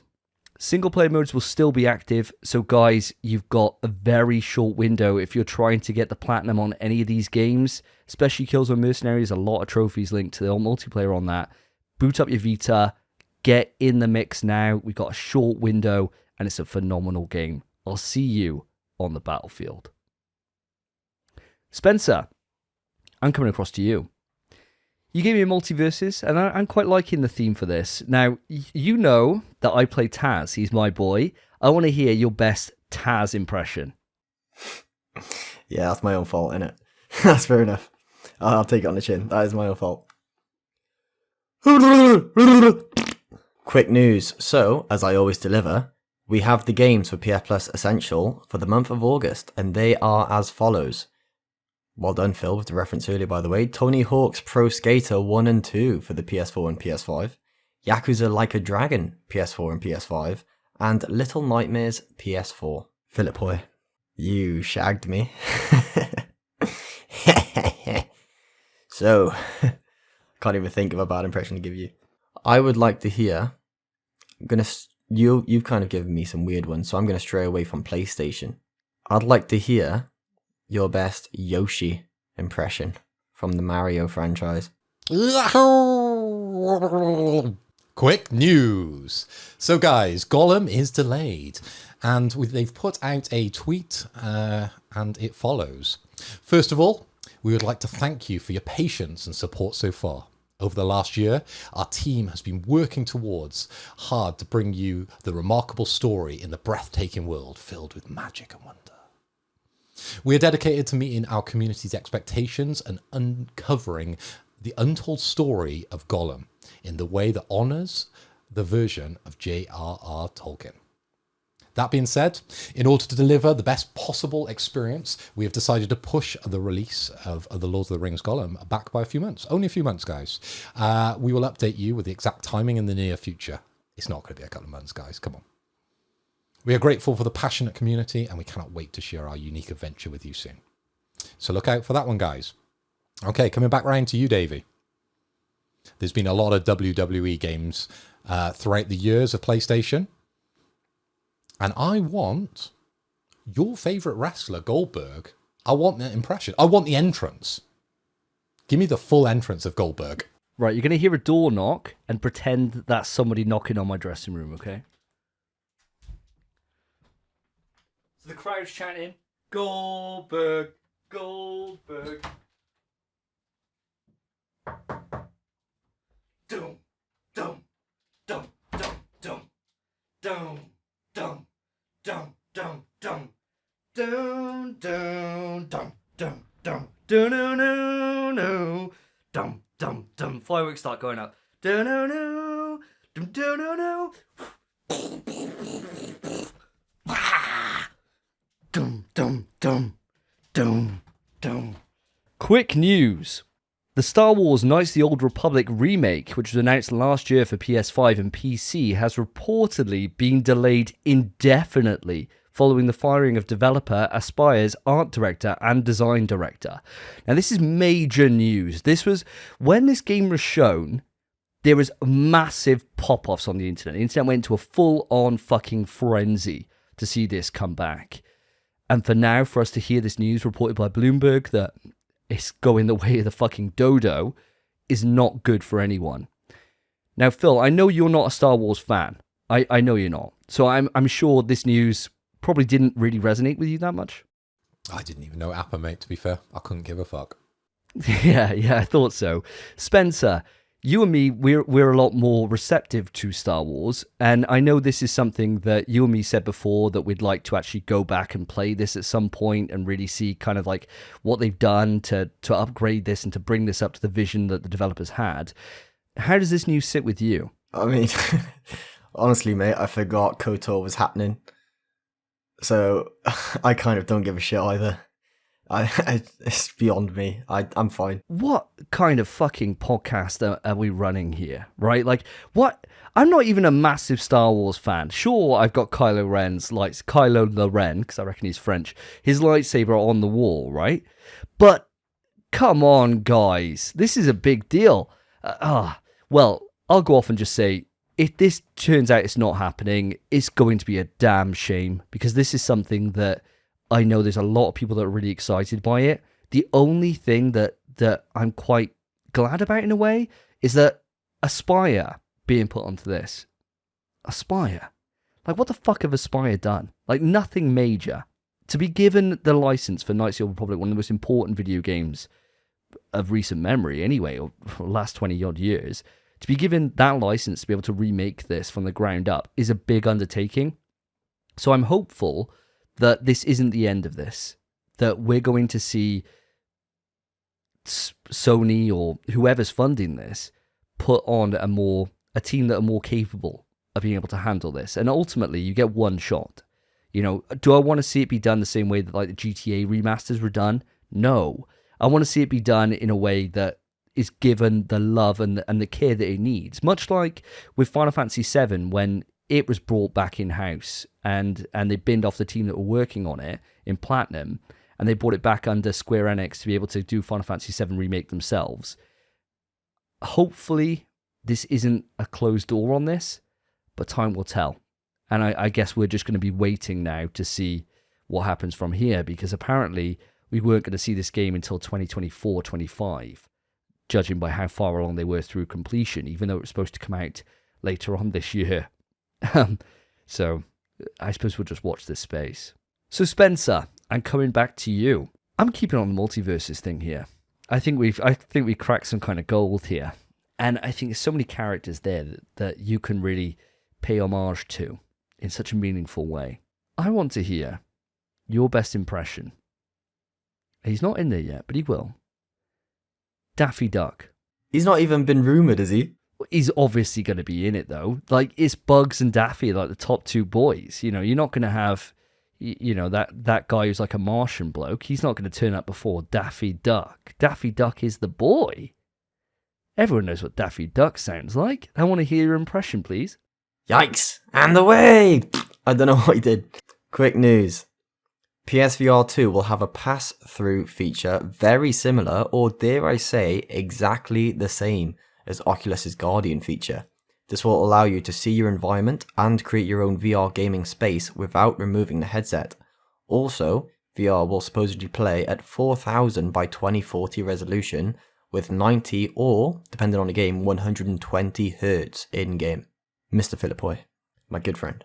I'm going to give you an impression from the most popular game of all time, being GTA 5. I want to hear your Trevor impression. Now, I don't know if you played that game. I don't think you have. But I've never seen Looney Tunes, so this is how it goes. Suckering succotash, guys! Quick news. Starting today, PS5 beta testers can try out some of the new system features. This includes 1440p HDMI video outputs, the game lists, and the new PS5 UX enhancements and social features. Now, guys, I know you are beta testers. You love this kind of shit. Are you excited? And what features stand out to you? David, coming to you first.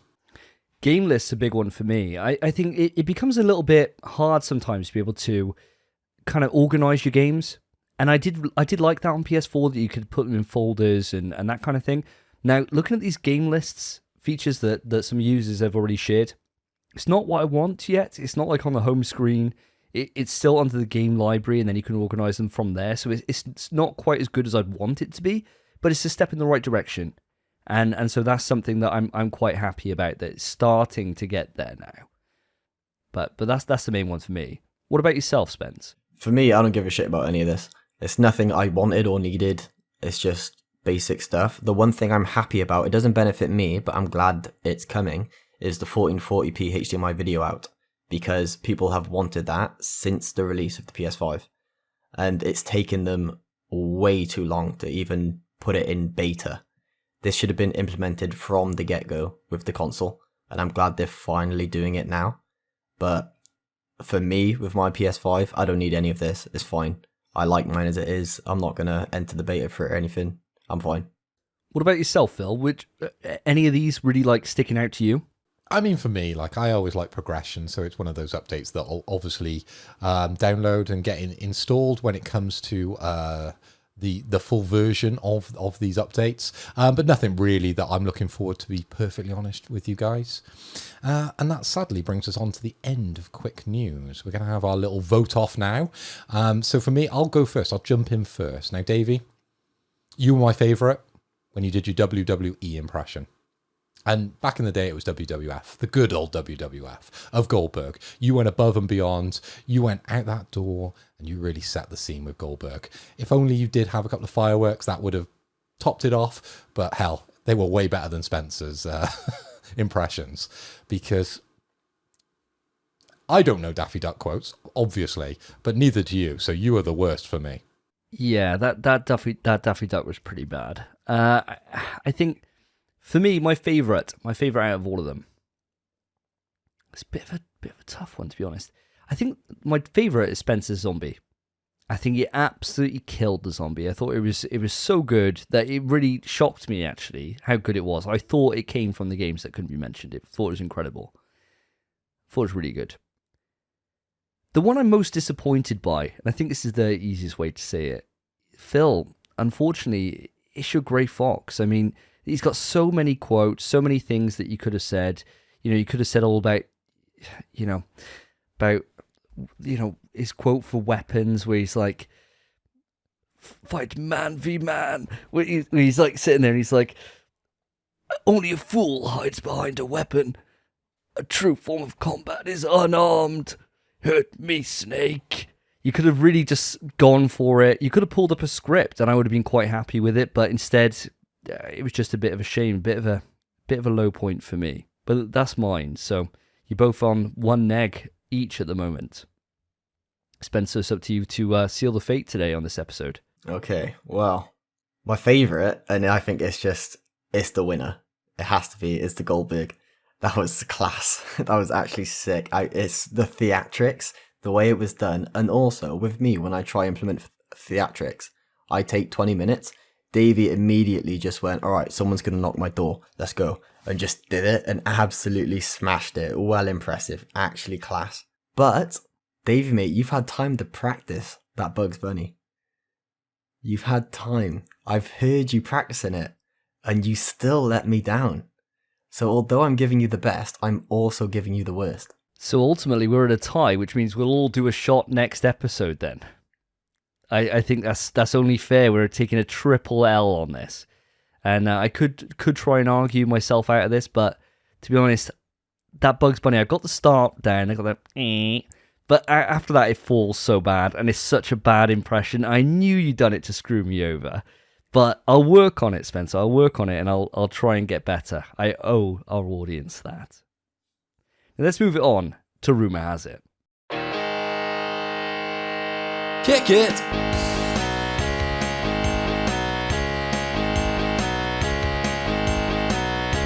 You wake up with a rumour and you don't want to go. You ask if it's confirmed and they still say no.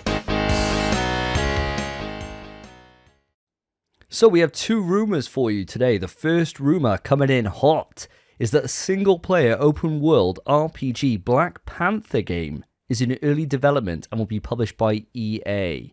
Now, apparently this is what we know so far. The game will begin with the death of one Black Panther as players look to take on the mantle. It is unclear if T'Challa will be the playable Black Panther or not. How does this grab you? Spence, you're a big Marvel fan, well, same as all of us on this podcast. Do you want to play an RPG Black Panther game? Absolutely not. I have no affinity for the character Black Panther at all, and I think I liked the character in the comic books at first, but I didn't like the MCU film, and it kind of put me off the character of T'Challa, which I know people will be up in arms, the movie's amazing, it won all these awards. Come on, the CG scene in the end is absolute dog shit. All the movie really did well was give us one of the best villains we've had, with Killmonger. Other than that, I'm just not a fan of the movie, and since then I've soured on Black Panther as a character. I do still like him, just not as much as other superheroes. And I think, from what this has said, with the game will begin with the death of one Black Panther, that's obviously going to be the same as like the MCU at the start, where it's T'Challa's father dies, and then T'Challa takes up the mantle. If it's anything else, I would be extremely surprised. I imagine you 100% play as T'Challa in this game because he is the Black Panther. He's the famous one. I mean, it's fine. I'm probably not going to play it. I don't trust EA either with anything other than Skate. A superhero game? An open world RPG superhero game? Nah, no interest whatsoever. What about yourself, Phil? Well, Davey, I'm excited about everything in that sentence outside 2 letters. I'm completely gassed about Black Panther. And if this was an Insomniac project, I'd be down. I'd be doing my pre-order. I'm massive into Black Panther. I love everything MCU. I can't get enough of it. I would literally put my money down now for that game if it was an Insomniac project. But EA, man, come on. It's just not the developer that I have got any faith in. So let's see what happens. Yeah, I gotta kind of echo those thoughts, to be honest with you. The 2 words that worry me aren't EA, it's open world. That's what worries me with this, right? Like, when you're talking about an open world game, what abilities have Black Panther got for movement? I can't really think of any, right? Sure, he runs relatively fast, like as fast as Cap. Cool. Is he going to pull out a bike? Am I going to be rolling around on like some Black Panther motorbike like you have in like when you buy an action figure? I don't know. But I can't really see him running around and that be really fun. Because the combat will be easy because it's melee-based combat. So you can do a lot with that, especially with his vibranium tools and all that stuff. You could do some cool-ass stuff with that. You can really rip off Arkham if you want to go full detective mode when he puts a visor change on in his mask or something. You could do some cool stuff with it. Open world, though, I don't know. I'm not feeling it too much. I really don't know what they could do here. Like, Batman works in open world because he's got a cool glide and a grapple hook, and so it works. Spider-Man works because you're swinging across buildings. Same way that I don't know if I'd want an open world Wolverine game. I mean, is it going to be fun to climb up a building once? Yes. Doing it 50 times just to get up somewhere and it take fucking ages because you're stabbing your way up the building? No. I don't know. I mean, we'll wait and see. It's an early development, but I don't think any of us, from what you guys have said, are overly too impressed with this one. But something I can definitely see happening. I think this is definitely true. I got no reason not to believe this, especially with Marvel being handing out their licenses to anybody who wants one, basically. So I don't see why EA wouldn't see the success that, Insomniac have had with Spider-Man and obviously the upcoming Wolverine and Spider-Man 2 projects. I got a feeling, unfortunately, this is probably going to go the same way as the Avengers game and just be lackluster. But we'll have to see. How are you feeling on this one, guys? Do you reckon it's true, or do you reckon it's just going to stay a rumor forever? I could definitely see it being true. As you said, MCU is hot property, right? And they're handing out licenses. We were only talking about Doctor Strange a couple of episodes ago, and I was all for that one as well. So anything coming from the MCU, I could see it happening. And EA, yeah, they've got the money, so they've got the teams. I could see it happening, but is it going to be any good if it's fulfilled by that developer? Probably not, in my opinion. Yeah, for me, I mean, I don't care if it is true. I'm going to stay away from it. I know I will. But chances are, yeah, it's probably true. Superhero games are just in vogue at the minute.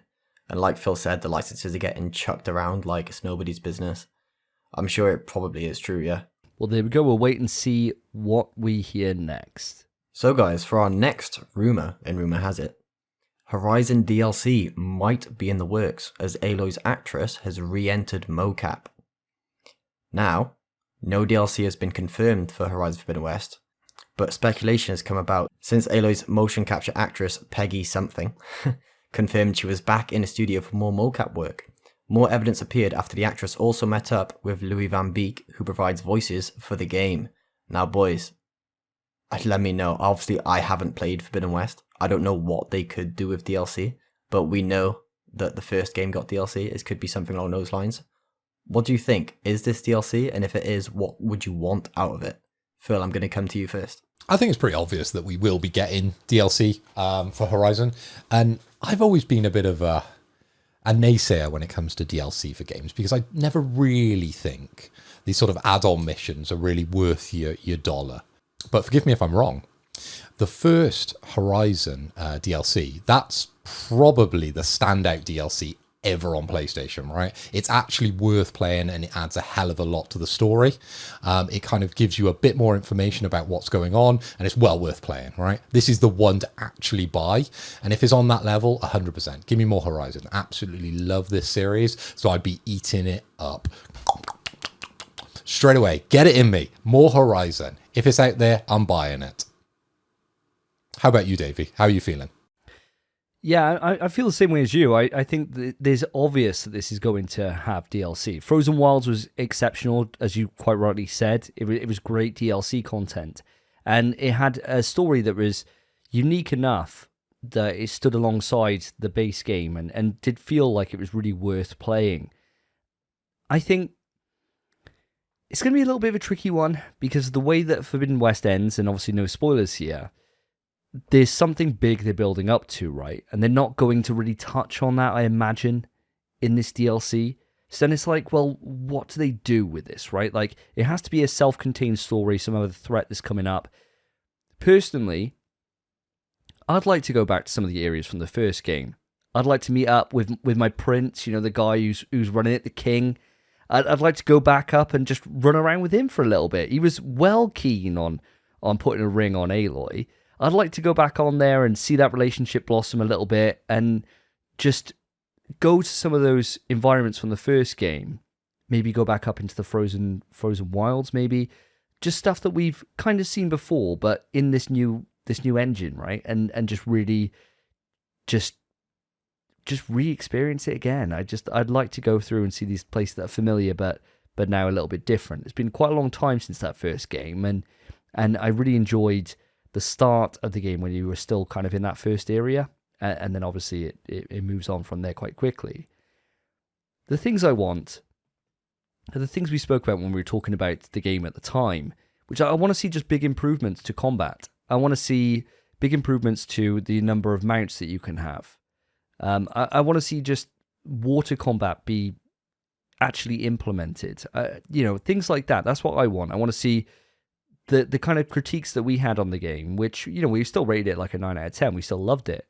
But I want to see just those little bits that really will elevate it to be a more rounder experience than it is right now, rather than a Horizon 1.5, which it feels like, compared to a 2.0, That's what I want from it. But am I kind of shouting into the void on this one, Phil? No, I completely agree with you. And yeah, you are right. The way the story sort of ends, I think that's too big of a story to handle within DLC. And I'd be massively disappointed if they tried to. This is definitely building up to Horizon 3's. Yeah, so it would be really interesting to go back to the Karja territory or the Nora territory, with some of these newer threats that we got to see now in Forbidden West. I could see that happening. Why not? Let's see one of the big woolly mammoths up in the north, and let's see how that sort of affects the ecosystem up there, and maybe that's your threat that you're going after. The kind of things that have changed now in the new game, see how that sort of affects the sort of starting areas. But yeah, you're right. I think they should stick away from what happens at the end of the story, because that's much too big to sort of handle in DLC. I don't mean to try and burst any bubbles on this, but personally, to me anyway, I don't think this is DLC at all. This could just be mocap and voices for Call of the Mountain, PSVR 2. Because we don't really know exactly what that is, other than it's set in the Horizon universe, and that hasn't gone gold yet, and PSVR 2, we still don't even know when it's coming out. They're very much still in production of that VR title. This could just be mocap and voices for that title, rather than a big main game thing. It could just be for that little spin-off. I think that's a really good point, Spence. And you're right, it could be. I mean, from what we've seen so far, we've seen so little that you don't know how much of it's actually been like mocapped. It definitely didn't look on the same production level as like Forbidden West did, right? It graphically was a huge downgrade from that. But yeah, you're right. Maybe Aloy does show up in it. We haven't seen her yet. I don't imagine we're playing through the eyes of Aloy. It didn't look like it. But then again, who knows? Yeah, I think that's a great point. It could well be. I would have thought the mocap work probably would have been done, but then again, as you said, we don't know the release date yet. So it could well be a year out for all we know. So that's a good point. It's a good point to raise. I suppose that with the DLC and with this rumor, we'll know about it soon enough. Like, if this is something that's going to be happening, we'll probably start hearing rumblings towards the end of the year that they're working on it, with some kind of community update, and then we'll start getting a roadmap out for maybe next year for it actually coming out, hopefully in one chunk, and go from there. But we'll have to just wait and see. Now let's move it on to the topics. Stop! Topic time! So for our first topic of today, it's actually going to be The Last of Us, which we covered actually on our YouTube last week. So for all you audio listeners who haven't encountered this before, strap in. I'm going on a bit of a rant. Hello and welcome to another episode of InPSWeTrust. This time, the reason why we're getting together so soon after the last episode is because we had some major news. On episode 47, we covered The Last of Us Part 1 and why we felt that it was worth the money. Now, we had guest on Lewis, Potato Chief, the Xbox expert himself, the Dark Lord of Xbox. He was on and he was bashing the game left, right and centre, saying it was a cash grab, and we were all there giving our points as to why we were full of hope for this game. Well, it turns out 2 days after recording that, leaks started to come out. Those leaks showed what looked like a lack of gameplay and graphical enhancements, but that was pretty much about it. Naughty Dog took notice of these leaks, and they released a video onto YouTube detailing their rebuilt for PS5 Last of Us Part 1, which showed off the gameplay improvements and the graphics. That brings us to now. We are going to unpack our thoughts on this, has our opinions changed, kind of go all through it. But the first question I've got for you to kick this off, I want to know, were you excited about The Last of Us Part 1 before we saw this news?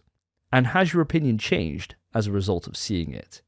Spencer, let's come across to yourself first. Right, lads, well, it's me. Come on. Everyone knows I adore The Last of Us. And this is just a remake of my favourite game. So, of course, I was well excited for it. I was beyond chuffed with the news we were getting this. And a remake, it doesn't need it. I've always thought it doesn't need it. The remaster's perfect. Looks completely fine, runs completely fine, it's great. It doesn't need a remake, but it's my favourite game. Am I going to turn down a remake of that? Absolutely not. So I'm well excited for this. And since seeing this video, the features and gameplay video, I'm still just excited as I was. I didn't expect a lot. So nothing they showed really put me off the game. If anything, and I think a lot of people are of different opinions than I am, I'm more excited than I was prior to this video. And what about yourself, Phil? Well, hello again. I'm starting to get sick of you boys. I'm seeing you guys way too much. But anyway, let's talk about The Last of Us. Well, listeners to the last episode, episode 47, which went live on Wednesday the 20th, and if you haven't seen that episode, I totally recommend it. It's a particularly good one. I was up for The Last of Us remake. I couldn't wait for it. I was really, really excited about it. But after watching this official PS5 features gameplay trailer, yeah, I'm sad to say I have soured a little bit on it. But overall, I'm trying to stay really positive. So let's see where this conversation goes. But what about yourself, Davey? So for me, my excitement going into this was next level. Like Spence said, I don't need this, right? It's not something that's really demands a remake like some of the other games that we could possibly have. But I was really excited, and Naughty Dog have never let me down. So I was filled with confidence that this was going to be something that I was going to be wowed by. After viewing this, my opinion is definitely darkened. That's for damn sure. But I'm sure we'll unpack this as we go onwards. Spencer, you're always the guy who's got the stats, he's got the game facts, he's got everything that's going on and all the changes, you know all of it. Fill us in on what's been improved here, or what they showed off in that video. I've seen this video 3 times, and what I've gathered from what they've shown was that in terms of PS5 features, they've shown haptic feedback, 3D audio, adaptive triggers, and 4K HDR 60 FPS. In terms of new game modes, they've added a permadeath mode, speedrun mode, and additional game modifiers, so like slow-mo bullets and explosions and stuff. And in terms of new gameplay additions, they've added explosive arrows, more dense environments, so explosions and building damage are more realistic, AI improvements, new costumes, new upgrade animations on the workbenches, new buddy AI, also called future exposure, so the buddies can kind of tell where an enemy is going to be, and they're able to hide from their vision, and motion matching, a logic that matches desired movement, so every frame of the game is always searching for the next best animation to use. And that's it, that's the full list. Nice, some pretty big changes in there, and some nice little improvements as well.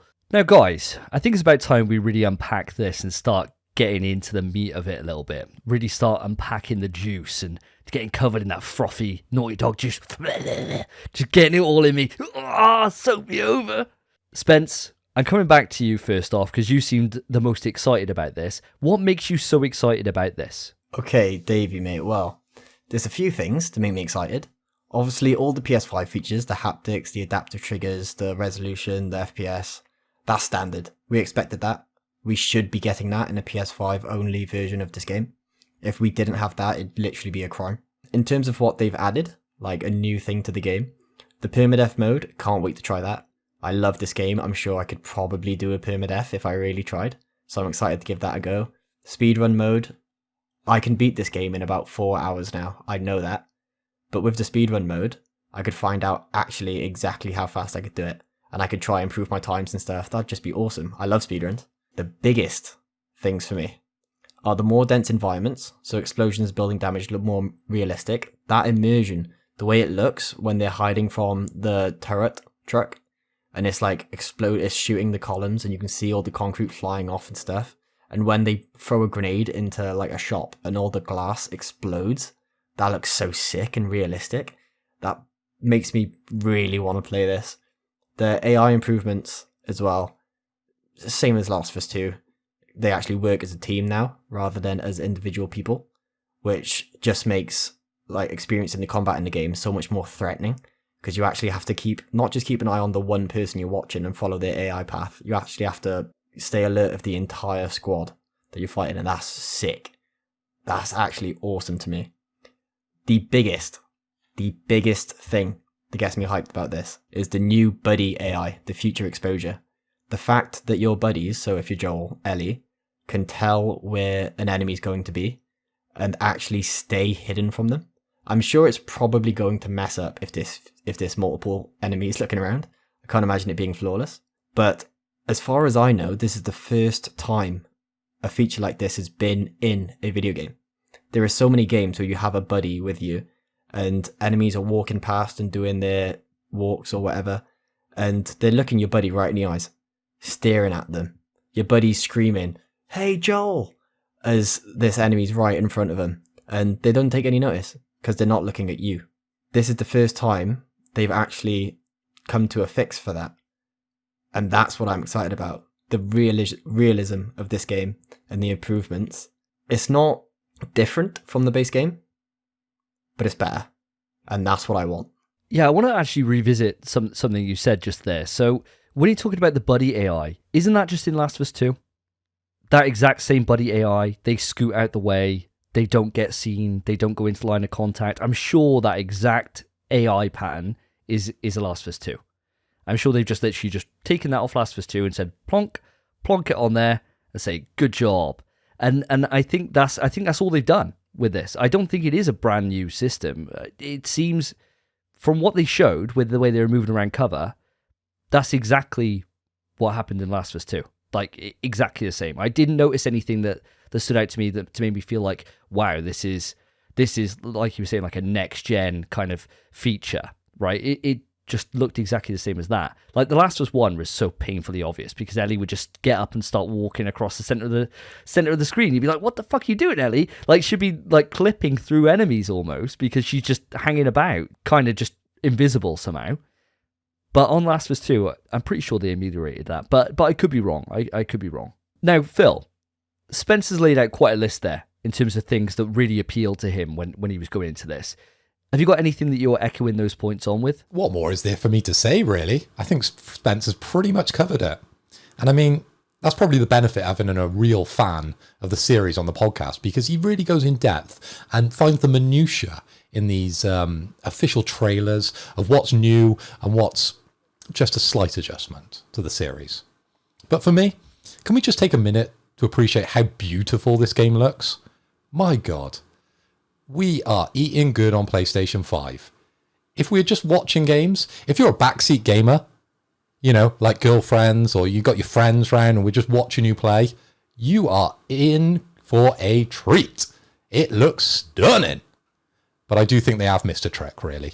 If I remember rightly, the newest Streets of Rage, I believe it was, where you could toggle between old and new. I think that would be a good thing, a little feature they could have included. And I think the Halo remake, I think, had it. But hey, that's Xbox. We won't talk about that. Lewis isn't on the show.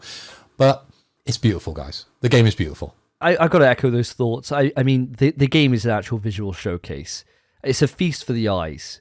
It looks amazing. And when they were showing the destruction that was happening to the environment, you know, the glass that was kind of in the, that was like shattering and sprinkling all over the floor, it looked incredible. It looked simply incredible. Will it be the prettiest game on PS5? I don't know. The jury's still kind of out for me. I think Horizon, I just can't even explain it. Like my eyes bled from how beautiful it was. You know, it was insane. So if they can even remotely get in the same conversation as that, I'll be overly impressed by this. But you're right, it does look sensational. The thing for me that really stood out was the accessibility features. I thought having the audio descriptive for the cutscenes, I think that's simply fantastic. And movies have done this for a long time, and obviously it's a lot easier with a movie to be able to have an audio descriptive component to it. Whereas a game, obviously, is you're moving around, you've got freedom of movement, right? But in cutscenes, perfect addition. Last of Us 2 did it so well with its accessibility, and to not only just meet that bar, but to exceed it and to go even further when it comes to new ways for people to be able to play this game. I think that's only a benefit, and I was actually really impressed by that. It's not something that's going to benefit me as a player, because fortunately I don't have any disabilities. I don't have anything that's going to hamper my ability to be able to play it. But if it opens the door for new people to be able to experience a game they've never been able to experience before, that's always a positive in my mind. However, I have a lot of negatives to go through here. Now, I'm not going to just waffle on. I want to hand it over to you guys first before I kind of just run away with this. Phil, you said you soured on this a little bit after watching it. What soured you on this? There's a low-hanging fruit here, isn't there? And I don't think I want to take that one just yet, because I believe you've got some facts and figures for us when it comes to, shall we say, the combat. But we'll leave that. We'll move on. For me, I just feel like they were padding it out with extra things that are kind of pointless. And I get that with new additions and remakes and reimaginings of games. They just add things for the sake of adding things. And for me, I'm not bothered about extra costumes. Do I want to play The Last of Us Part 1 and play Ellie and Joel dressed slightly different? Not really. But apparently you can. So for anyone that's interested in that, cool. But it's not a feature I'm looking forward to. To me, it seems like as if they said, right, well, we can probably get a couple of different pre-orders here by saying, "Oh, game, you've got this skin, right? You've got the Crash Bandicoot t-shirt skin. Oh, you've got the Uncharted skin.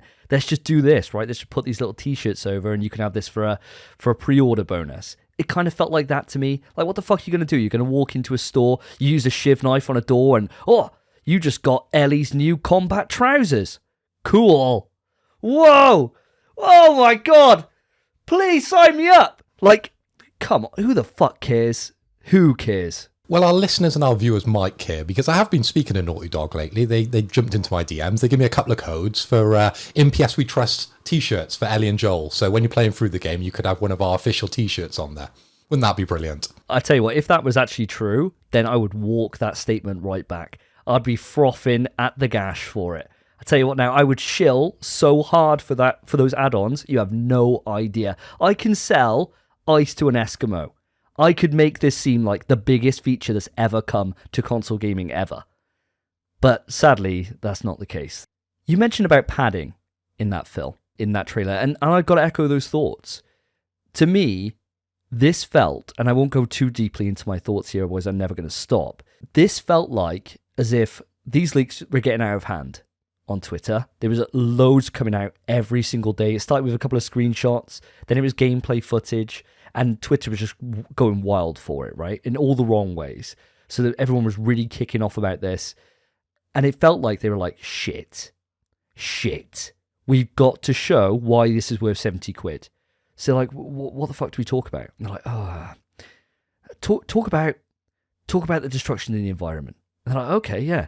Let's talk about surround sound, which was in the PS3 version because it had full Dolby support. Let's talk about that anyway and put it as if it's a new fucking feature. Okay, cool. 3D audio. It's exactly the same as a full fucking 3D surround sound setup. But okay, let's just talk about that for like 10 minutes. The Stalkers are totally different. I played that in my room at the time with a full 5.1 surround sound. I'm telling you, I shit my pants. It's not going to be any different with fucking headphones on. It's just not. Wow. Cool. Can't wait to see more of this. I mean, fuck's sake. Like, I completely agree with you. I think there's just too much time spent on stuff that is minuscule, that would normally be a PlayStation blog post. I love haptics, same as the next guy, right? In fact, I'm probably one of those people that fucking harps on about haptics more than most. I really, really appreciate them. So when they were saying about the fact that the shotgun, when you raise it, will have a different tension from the bow and from everything else, awesome. Why is it in a fucking 15-minute video specifically about this? Like, show us the true meat on the bones here. Show us an actual full gameplay scenario so we can see what the differences really are and we can see what that AI looks like. But no, let's just talk about how it sounds and how the glass moves when you shoot it. Good job. So yeah, the video came out and it's like 10, 11 minutes long, and there's just a lot of waffle. They're just talking about nothing. Once they get past the beautiful graphics, which, I'm hype about, definitely, that they do look beautiful, as I talked about earlier, but everything else just seemed to be just about nothing. Costumes, in-game trophies. Have you ever spent time looking at in-game trophies? Oh, you can look at the detail of this shotgun. Brilliant, right? I've never spent time doing that type of stuff. If I'm playing games, I've only got a limited amount of time to play games. I'm not looking at shotguns or character models. I ain't bothered about that. I'm just in the action. But at the end of the presentation, it did reveal the date, the 2nd of the 9th, 2022. So it's not long to wait. And they also iterate that it's in development for PC, which is kind of interesting, right? So we're seeing more and more games go over to PC. So I see that as a positive as well. I'm trying to find the positives here, lads. Well, I think if we want to look at the positives on this, Spencer, we've raised a couple of points here before we really start just fucking letting the steam off on this and just venting. Have you got any thoughts on like the in-game models and stuff? I think you're a guy who, you love your art books, right? You love you love kind of studying the artwork and seeing the development process. In fact, you've got 2 books on The Last of Us, if I remember rightly, for the development processes. This seems like something that actually would have appealed to you quite a bit in the trailer. Yeah, you're right. I have both the art books for the original game and The Last of Us Part 2.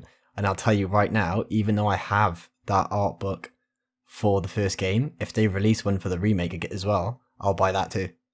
I love character models and details and stuff like that. I've loads of games where I've had the chance to go in and look at the models. I think they did it in Last of Us Part 2 as well, where you could actually look at character models. I looked at every single one, and I kind of just go in and look at the little details that you might have missed during gameplay.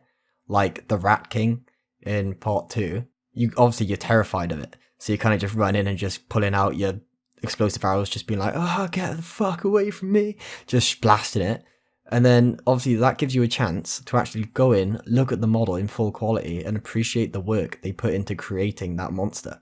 I just love stuff like that. Being able to actually see how in-depth and in detail the characters are, the enemies are, your friends are, everything is, the environment. I like that little stuff. I like seeing what makes the game. What's come together to create the masterpiece that was the original game. So stuff like that, yeah, brilliant to me. But I've got one issue with you boys saying it's just kind of nothing the whole time. Because I would like to know your boys' opinion of this video. If, say it's a 15-minute video, right? What if it was 15 minutes and 10 seconds long? And it was the exact same video, and then the last 10 seconds they say, oh, and here's a clip of Joel led down. What would your opinion be then? It would have completely changed everything. It would have changed everything. Because it would have meant that they'd have thought about a way to actually improve the game. Because, and you're just going to fucking set me off. Here we go. I'm trying to set you off. Episode 47, for those that haven't listened to it. I state in there one simple thing, right? That making the gameplay enhance with The Last of Us 2 is not going the extra mile. It's essential to justify its existence. This game, originally released back in 2013, the year after we had the remaster, which came out in 2014. So it's been 8 years since then. I said in episode 47 that gameplay's moved on a lot since that first game.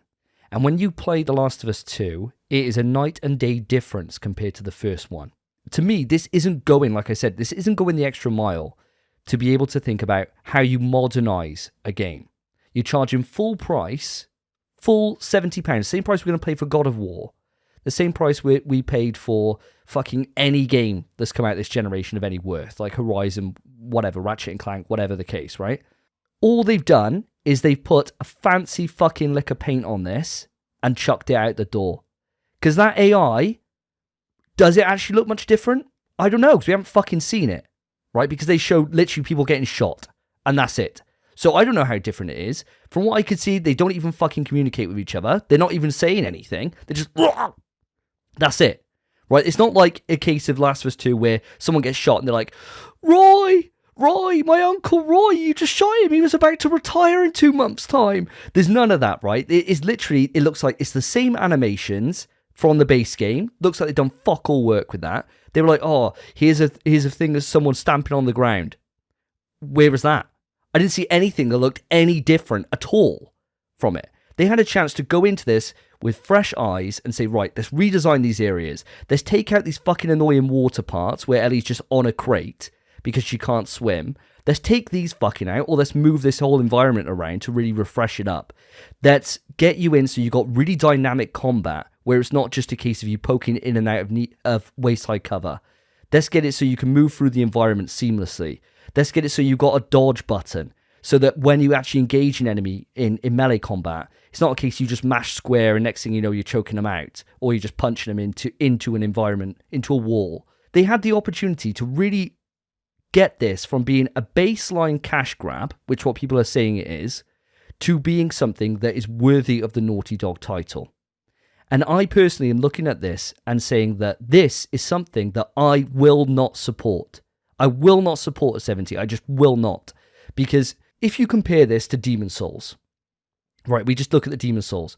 They've gone into this with the same design concept as Demon's Souls did, in terms of we're going to honor what came before. It's the same base gameplay.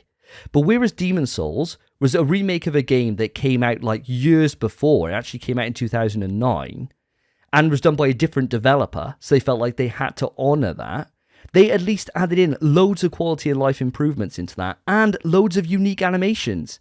The game looks actually incredible compared to the first one because of the amount of work they've done into these animations, into the environments, but the base gameplay is the same. I expected Naughty Dog to exceed my expectation. I haven't set the bar high, and they have fucking fallen way below that. I have 2 points, one in support of your argument and one against. The one in support is obviously Demon's Souls, like you said. Massive, massive upgrade to the game, and they stayed true to the game. Also, it was 50 at launch, not 70. Really? 50? 50 on launch, really? Yeah. Wow. What Demon's bargain. Souls wasn't 70 quid. And that was a greater remake than this, I would say as well. I'd agree with you there. The thing I would disagree with, I agree with most of your points in that they could have added so much more and made it a greater game. The only thing you said that I disagree with out of all your points was taking out Ellie being on a crate. They literally can't take out those segments, because if you delete all of that, it ruins the importance of Joel teaching her how to swim in part 2. No, of course. And you could still have them in, right? But maybe just redesign. Maybe it's not so every fucking 10 minutes, right? Then there's magically another floating crate there. You know, they could just redesign it a little bit better so that she doesn't have to jump on this crate, which is just there every single time there's water. It's like, come on, man. It happens like 3 times throughout the game. It's too much, man. It's too much. It does my head in. But that's a very nitpicky thing, right? That's a very nitpicky thing.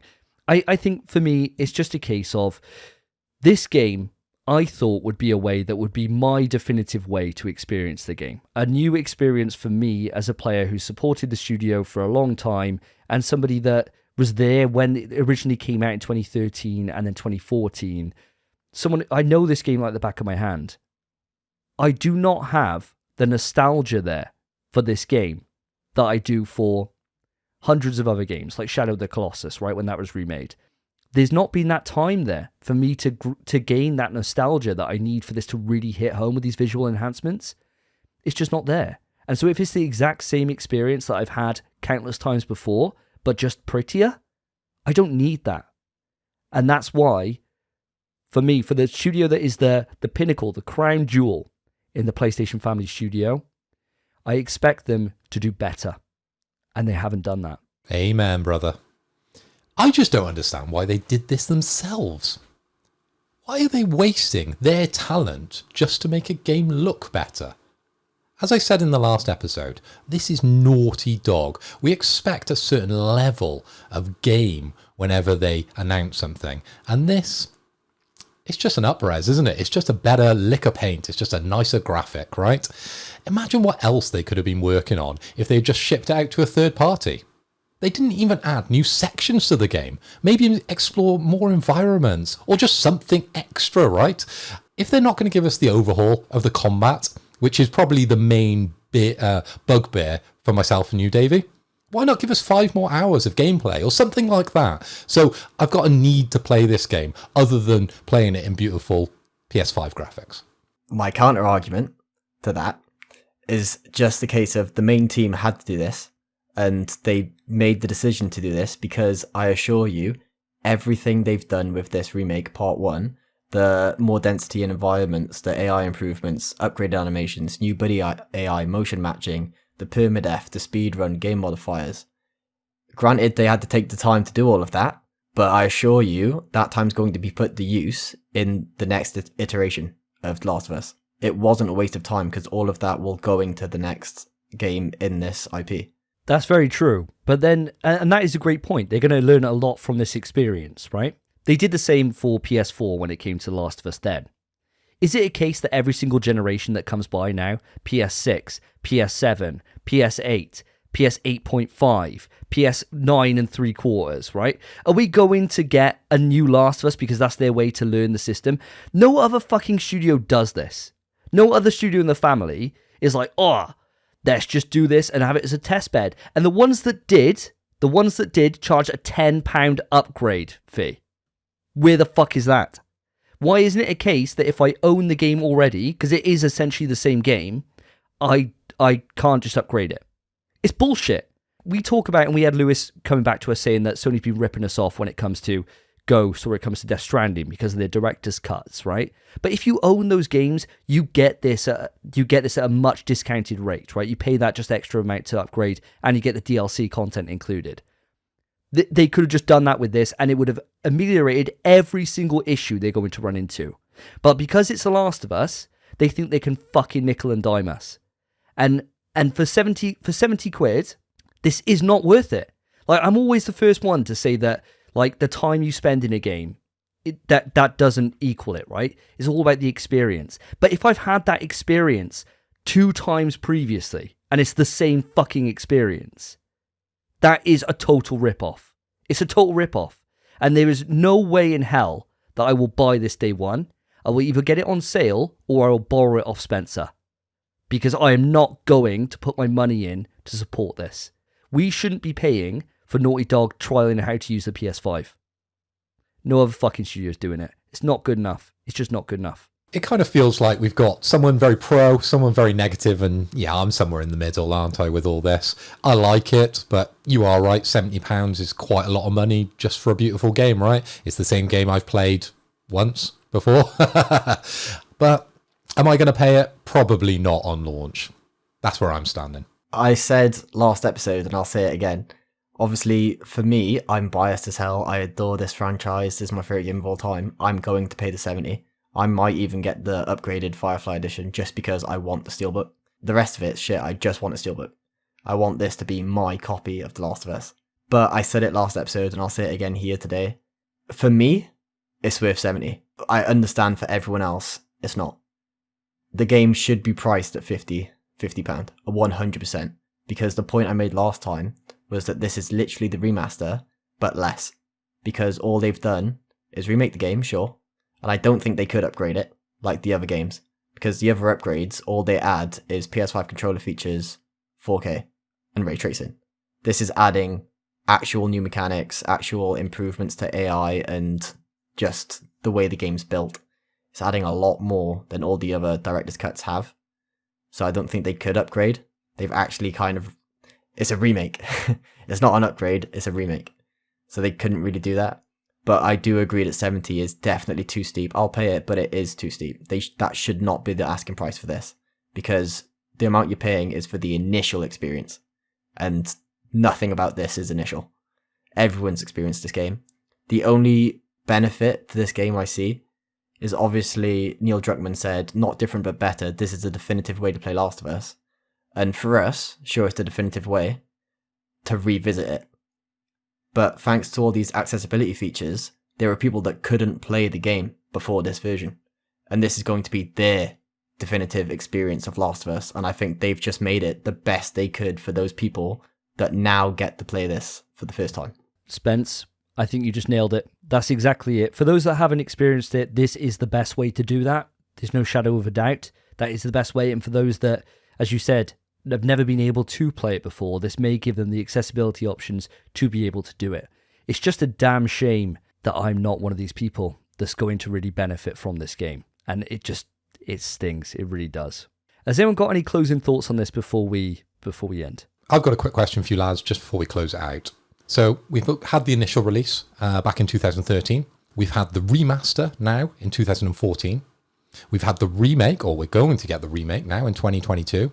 What comes next? What's the next version of The Last of Us? What do they call it? Well, I mean, all you'd have to do really is you wait till a couple of months' time, they show off Factions 2, and then you get The Last of Us 2 remake, right? And they just do that, and people will fucking buy that, I guess. And that's what you do next. And then what you do is you wait till, like I said, the next console generation, every console generation, let's bang another one out. Remake. Or you start going into what they do with Kingdom Hearts, right? Where it's like remake, Final Point 2.0, Point Kingdom Hearts Deluxe, Shattered Dimensions, right? You start just adding more and more shit onto the title until you're at, PlayStation 12.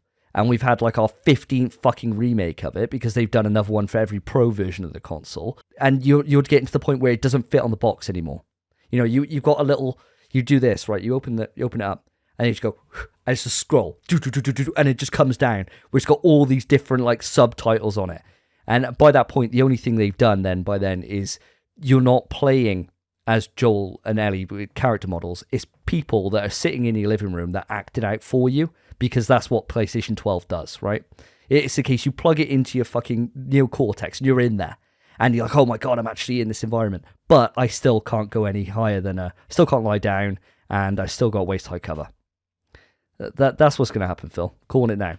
I was going to go for director's cut, but hey, you've just gone one step further with all this. That is the future of The Last of Us.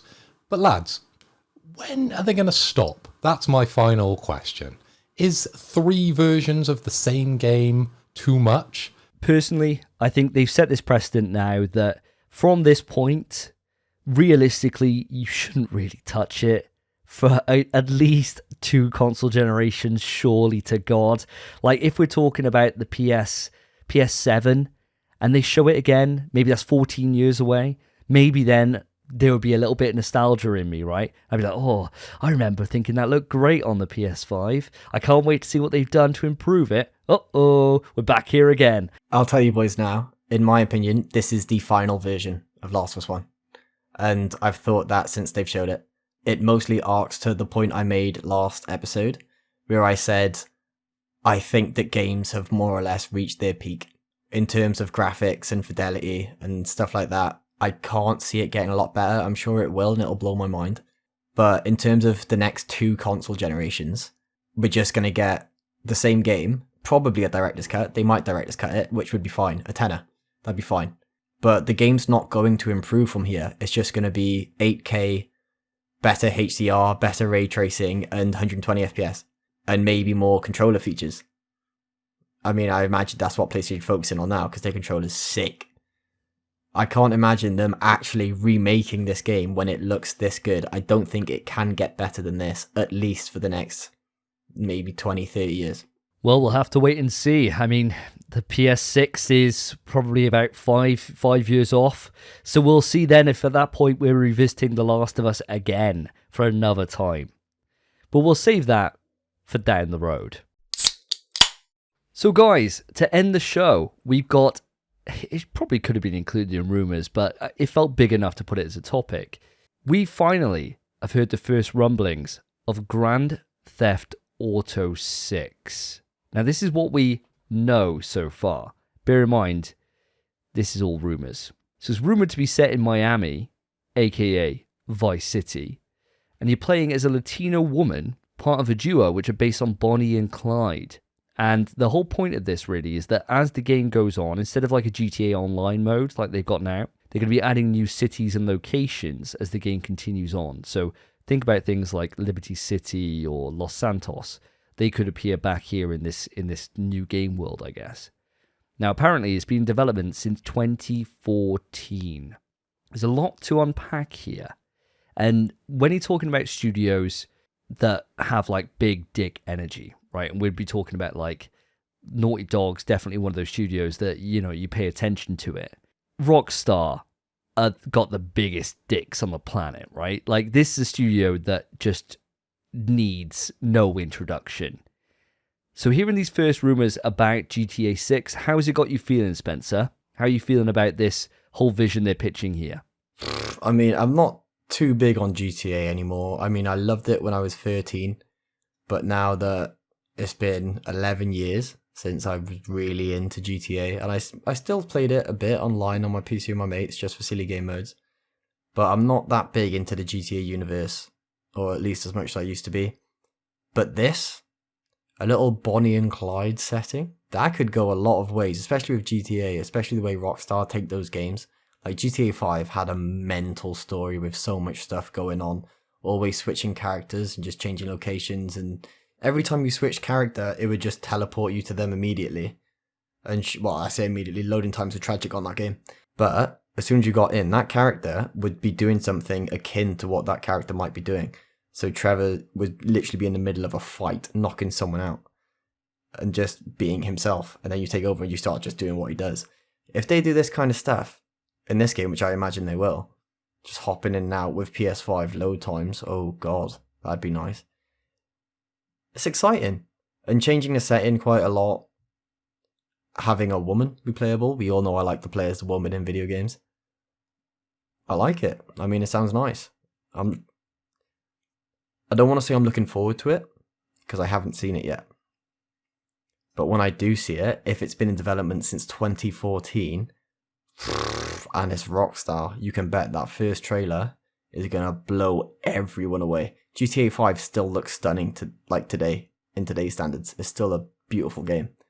That game's years old. Imagine a new game, a new title in GTA. We need to see it, but if this is all true, that is amazing. I think the thing that gets me excited about this, before I come over to Phil, is when they say about going back to Vice City. Vice City is just one of those locations that just makes me happy. I mean, it was obviously in the 80s back then for Vice City, and so you had like great music. Like, the soundtrack to that game is just phenomenal. It's just hit after hit after hit. And it was a Scarface story. It was just a rip on Scarface.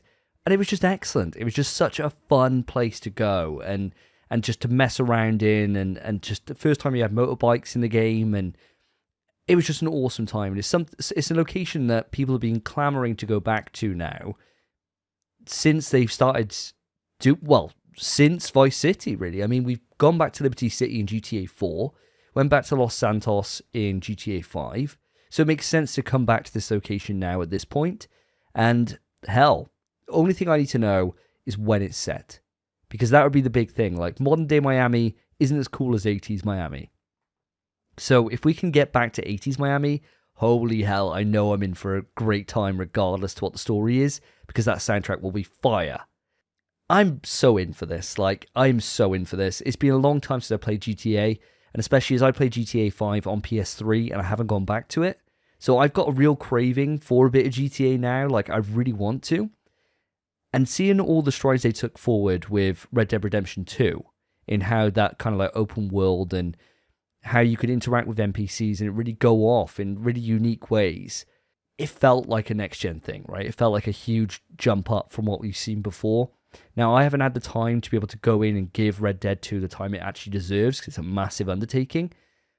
But if we can get what they built there, put that into GTA and get, you know, the rock-solid kind of story that comes with a GTA, hell, sign me up. And playing as a woman, I think it's about goddamn time, to be honest with you. Like, there's been so many times in the past that we've had really great, memorable characters, and women haven't really had anyone for them to play as, or to kind of resonate with, or even if the character's an arsehole, which all the GTA characters, spoiler alert, they all are.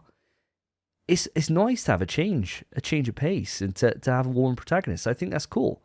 I got no problem with that. I know a lot of people on Twitter are really kicking off about the fact that it's a woman, like as if it really changes anything. I'm sure you can still pick up a hooker. I'm sure you can still, pay that hooker and then just kill her straight after and take your money back, which we all do. I'm sure you can still do all that stuff. That's not going to change being a woman. It just means now you can really strut around and you probably got some option to slap somebody. It's always good slapping somebody. So you're bound to be able to do some crazy stuff with that. And I think, hell, why the hell not? It's about goddamn time we can do it. What about you, Phil? I know you're not massive into GTA, but has the idea of this going into Vice City, somewhere you've been, into Miami, does that pique your interest a little bit? Well, Davey, as you've said, yeah, I'm not the biggest GTA fan, as we can tell from my impressions in Quick News. Didn't have a clue what that was. I've only actually ever played the top-down games. So yeah, I've never really played any of the 3D third-person games. That was all a bit taboo when I was growing up, and I just wasn't into it. I just wasn't feeling it. I was rather play fighting games or, World of Warcraft and games like that. I was a PC guy, right? GTA, I know it's a huge property, and it's something that actually on this news I've been following quite closely. The thing is, with me, I quite like the idea that it would expand on the universe and they would add more and more cities. So once you've conquered one city, they would add the next and add the next, and it would keep growing and growing and growing. And maybe we find ourselves in sort of, an MMO kind of situation, because the world is so vast, right? We don't know if this is single player, or we don't know if this is kind of going to be one of their online massively multiplayer versions of the game. Where's it going to stop? It's been in dev since 2014, so it'd be interesting to see where this sort of property goes. Davey, we've been to Miami, and we've got some stories personally. So I can imagine Rockstar is going to take it to the extreme. So I'm into this, guys. Who am I? I'm a new guy on this podcast. I like COD, right? Now I'm kind of interested in GTA. What has this podcast done to me? You guys are a bad influence. Well, all we need to do now is get you on the Stray bandwagon, and then we fully converted you then. I think that's the final straw. You get to your birthday, you'd be like, fucking, I'll boot up this cat game. 10 minutes in, you're crying your eyes out. You're like, oh, I love this game. Game of the gen, baby. And that's it then. You're fully converted to our ways then. You'll be playing Dark Souls like a champ then at that point, and that's it then. Mission complete. And then we need to find a new host because we're all too similar from each other.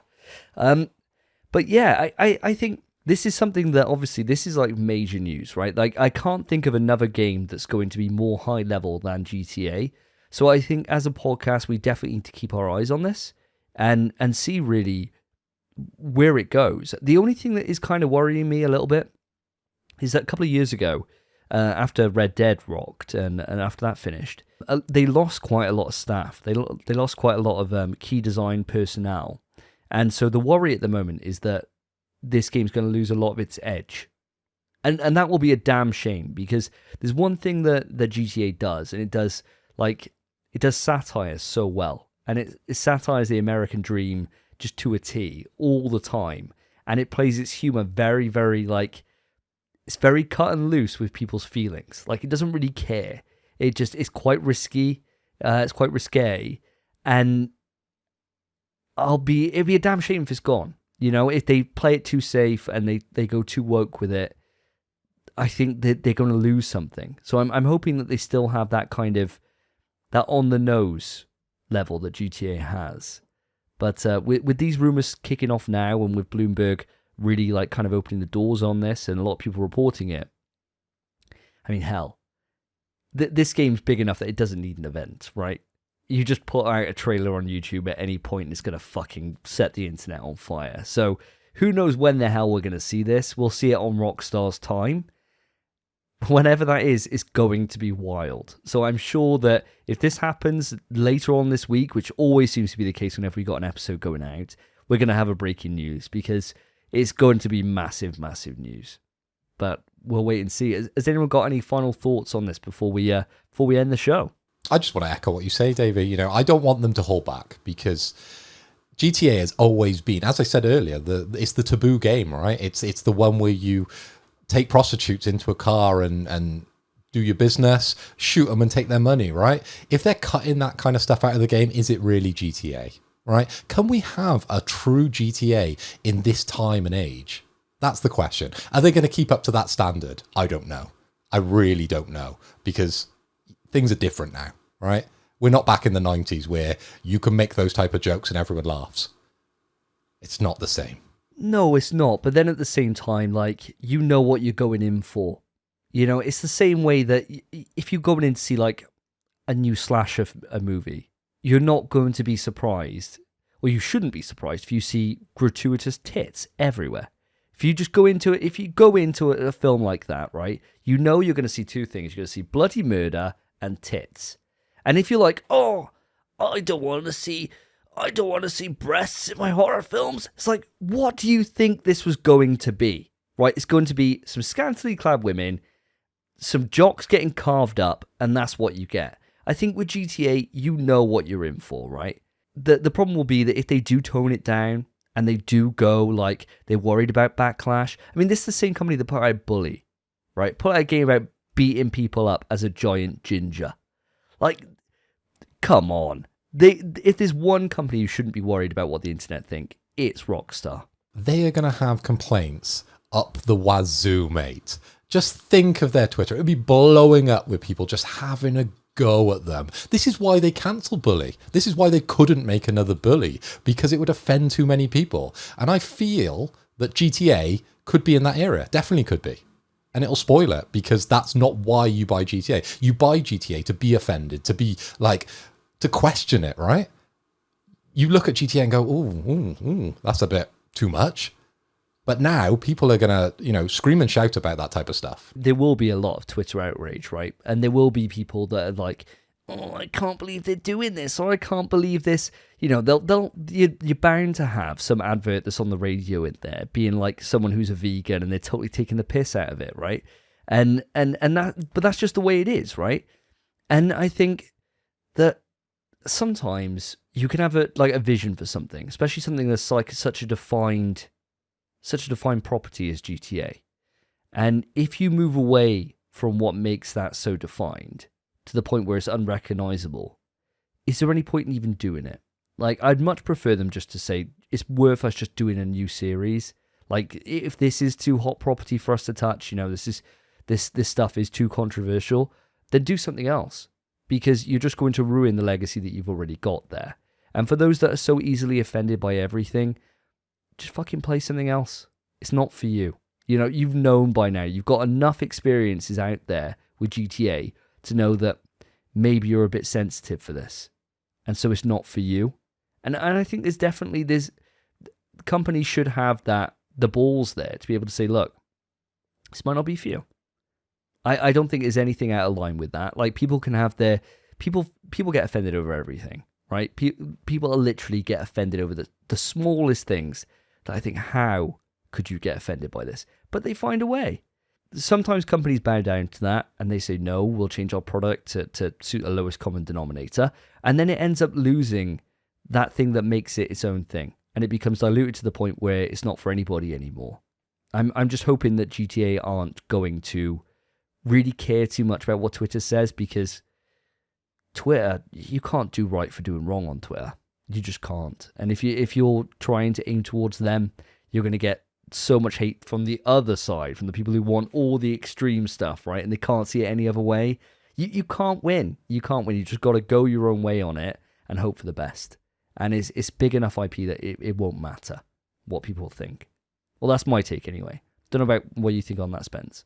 I mean, I can't really even add anything. I just have to echo both your thoughts entirely. I mean, it's GTA. It's literally GTA. It's probably one of the most offensive games that has ever, or franchises that has ever existed, and hopefully will continue to exist. If they do have to go down the route of starting a new franchise, I think that'd just suck. The legacy of GTA is insane. GTA 5 is still hitting crazy numbers every single day of people playing it. And if they do release GTA 6, and people bombard it with bad reviews and stuff because they're offended by it, and the game's gonna do well anyway. It might not do GTA 5 numbers, but the game is going to do well. And then if it doesn't make enough money, whoop-de-doo, they're gonna add something to GTA 5 online, and they're gonna make 20 mil. They don't care, I'd imagine. They just want to make GTA. If they make it anything else, it's a damn shame. Absolute shame. Well, we'll wait and see. When we hear more news, you will hear about it, listeners. And as I said, We don't know when it's going to happen. Rockstar are on their own timetable. We could be waiting years. Who knows? But we will let you know as soon as we know. And that has been episode 48 of InPSWeTrust, a PlayStation podcast. Now, just before we end, I do want to say thank you to everyone that has come over to our YouTube channel and checking out our content there. We're often cutting out bits from the episode and putting them up as little YouTube shorts. And occasionally when we do get a bit of breaking news, we put it on there first before it then goes on to the audio-only episode. So if you do want to stay up in time with us and get some little highlights from the show, then by all means, go on to our YouTube channel. The links will be in the description. And we really appreciate everybody that's come over there, checked out the videos, liked them, and subscribed. It only helps us find a larger audience, so thank you ever so much. For all you who stick on audio podcasts, we have not forgotten about you, so we'll make sure to include anything that's relevant to you on the episodes as we do them. And of course, if you're enjoying the show, don't forget to put a review. It all helps us find a larger audience on Apple or wherever you get your podcasts. That, sadly, is where we're going to end episode 48. It's been a journey. It's been a trip. I've had a great time with you guys today. Heard some fantastic impressions. Heard some bad ones. We'll get working on that Daffy Duck for next time and that Bugs Bunny. That's for damn sure. I've been Davey. I've been Phil. And I've been Spencer. Take care, guys. Peace. InPSWeTrust is hosted by Davey, Phil, and Spencer. You can write into the show via our email, pswetrust@gmail.com. Our Twitter is @InPSWeTrust. To find each of us online, follow our Twitters, @SSJDavey, @PhilipHoy, @SpenPie_. Thank you for listening. Take care of yourselves, take care of each other. See ya.